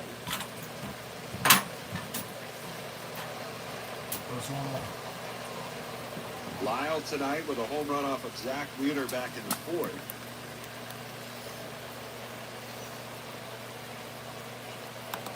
The pitch, fastball, and that just missed a little bit high. I get outs here. You got to wait. Just don't worry so much about the base runners at this point. You're just trying to get outs. You got a 4-run lead. One ball, one strike, and the pitch. Swung on, fouled away to the left side. 1-2 to count. Hits are even, and it's 6 apiece. 6. I'll just eat this for dinner and maybe call it a night. Well, I'm not in the street. They feel back. They're just playing for outs right now. Robertson ready. And the 1-2 missed outside. And on my hand. For David Robertson, it's his third appearance since rejoining the Phillies. David Robertson? I thought it was Johan Duran or whatever. 2 balls, 2 strikes. The stretch and the pitch. Swung on, hit in the air, left field line again. Marsh long run towards the sidewall. That's a foul ball. And out of Marsh's reach.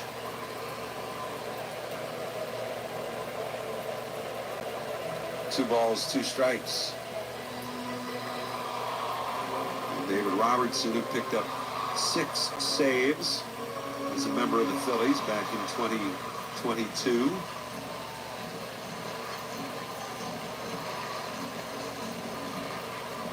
Rob.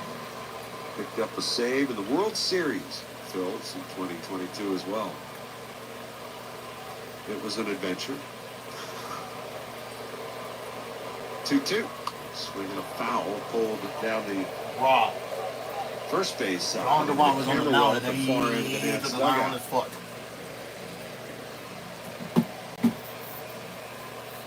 Well, if you get any word about Duran, we'll of course pass it along. 2 balls, 2 strikes, and Robertson steps off.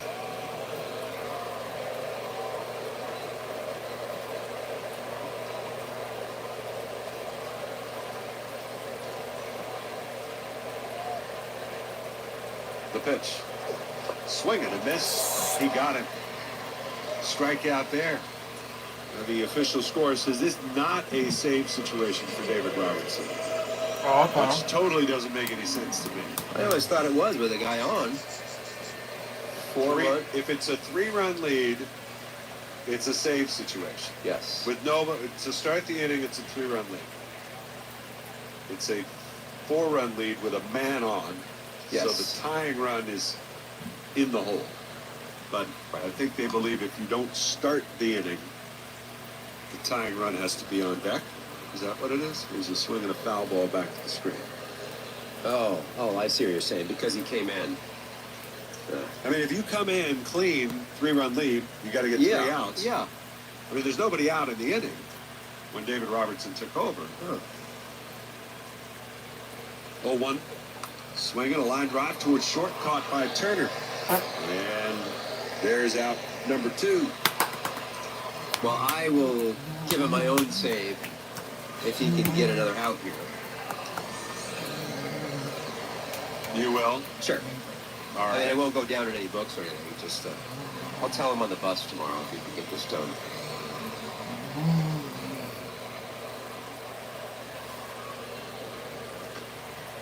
That's Riley Adams coming up, the last hope for the Nats. The pitch. And that's down low.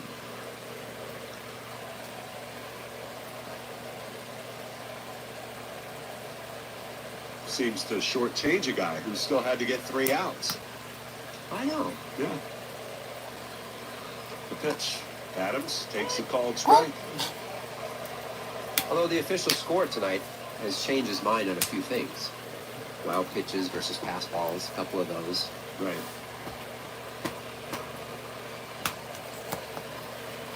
One and one to count, the pitch. Oh, it's inside. I mean, there is zero difference in what David Robertson is doing as opposed to coming So I in think, with nobody on in a 3-run. I think Tanner Banks will get the win here. Well, because he was one of because he was the one that pitched first in the bullpen. 2-1. Swinging a line drive, right field. Castellanos going back, reaches up, makes the catch. Yep. And the Phillies hang on for the win, 6-2 as they beat the Nationals. They snap their 3-game losing streak. The Phillies get 2 big late home runs, but of course, attention turns to the health of Joan Duran after this one. 6-2 the final. You absolutely are concerned about Duran, but before you jump to any conclusions or us, you don't want to think the worst. You just hope that it's just a hit ball, a contusion, whatever it is. But hats off to the Phils tonight for another big 7th inning. That's kind of how they've been. They needed somebody to kind of jump up and break out a crooked number, and it was Kyle Schwarber, Bryce Harper as well. Both of those guys in the middle of the pack doing the job. 6-2 the final. We'll take a timeout, and we will have the totals and a recap coming up for you right after this. Yay. Well, I guess that is going to be it for here. This will conclude because the Phillies won 6-2. Finally, they actually snapped their skin. Hopefully, the Mets lost too, so they'll be hopefully ahead by 6 games again, because that'll be really nice. What can do? Because the Mets play against the Mariners, and I would probably say the Mariners are probably going to whoop their ass. Very likely, the Mariners. Which of course, that is a team that we are going to face next after, but we are going to be at home now, thank God. Because Because last year was a disaster. Because we lost 2 out of 3. If it was so much for that middle game, though. If it was so much for that middle game. Because I remember freaking the Carlos Esteves was pitching in the bottom of the 10th, and I can't remember who the batter was, because there was this pitch that he threw that should have been called a third strike, but instead it was a called a ball. It was called a ball rather than a third strike, which eventually will lead up to a walk-off walk for the Mariners. And now, mind you, I actually did not even have the game on because it was late. Because it was like a 9:40 start for here now. Because I didn't even have the game on either, or well, I did, but I just just turned off because it went to extra innings. Because like I looked through the website, with like always, just me. And then I saw a pitch that should have been called a third strike. But it was called a ball. Because whoever's the home plate, whoever was the home plate umpire that night ruined the game for us. Because, like, that pitch that Carlos Esteves threw should have been called a third strike, but it was called a ball. And then, like I said, eventually, that would have led the Mariners to a walk-off walk, which is actually very rare to do anyway. Which is not that really common now. Walk-off walks are not really that common. But, yeah. Because now you know the one I'm talking about, this one. What? It's 11-6. Yes, look, the Mariners are winning. Good. Wait, hold on. Damn, they scored 5 in the 7th? 15 hits for the damn. Hopefully Carolina didn't hit a home run again. He better not have. Well, it makes sense. But look, Mariners, no, versus Phillies. Not this year, though. 2024. It was this game right here. This was last year. That should not have been sent overtime. Okay, this was last year. Look. This was the pitch. Which one was it? Yeah, look. Right here. Look. Mitch Haniger. And who was the home plate umpire for this game? Let's look.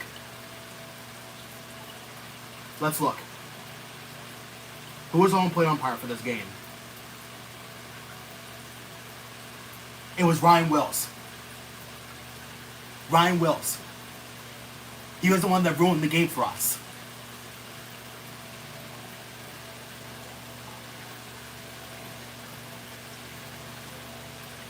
Because now that pitch right there should be called third strike. Look at that.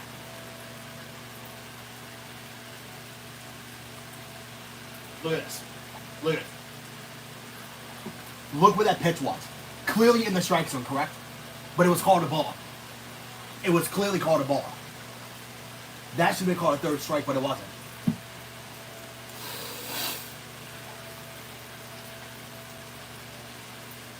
And not to mention, it was a 99-mile-an-hour fastball, too. It was a 99-mile-an-hour fastball that he threw. Yay, Phillies win. Yup, it was Tanner Banks. Yep. Yay. Yup, it was Tanner Banks.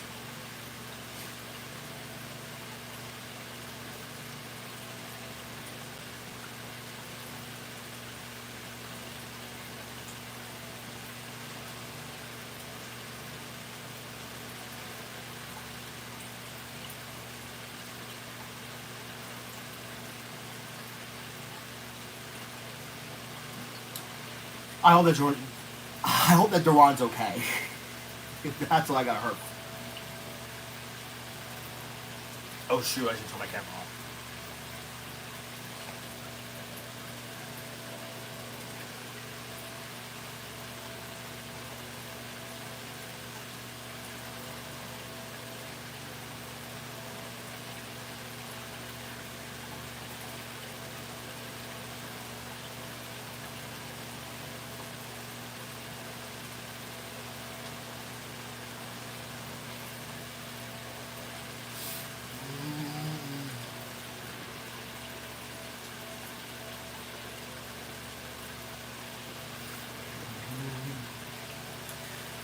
I hope that Duran's okay.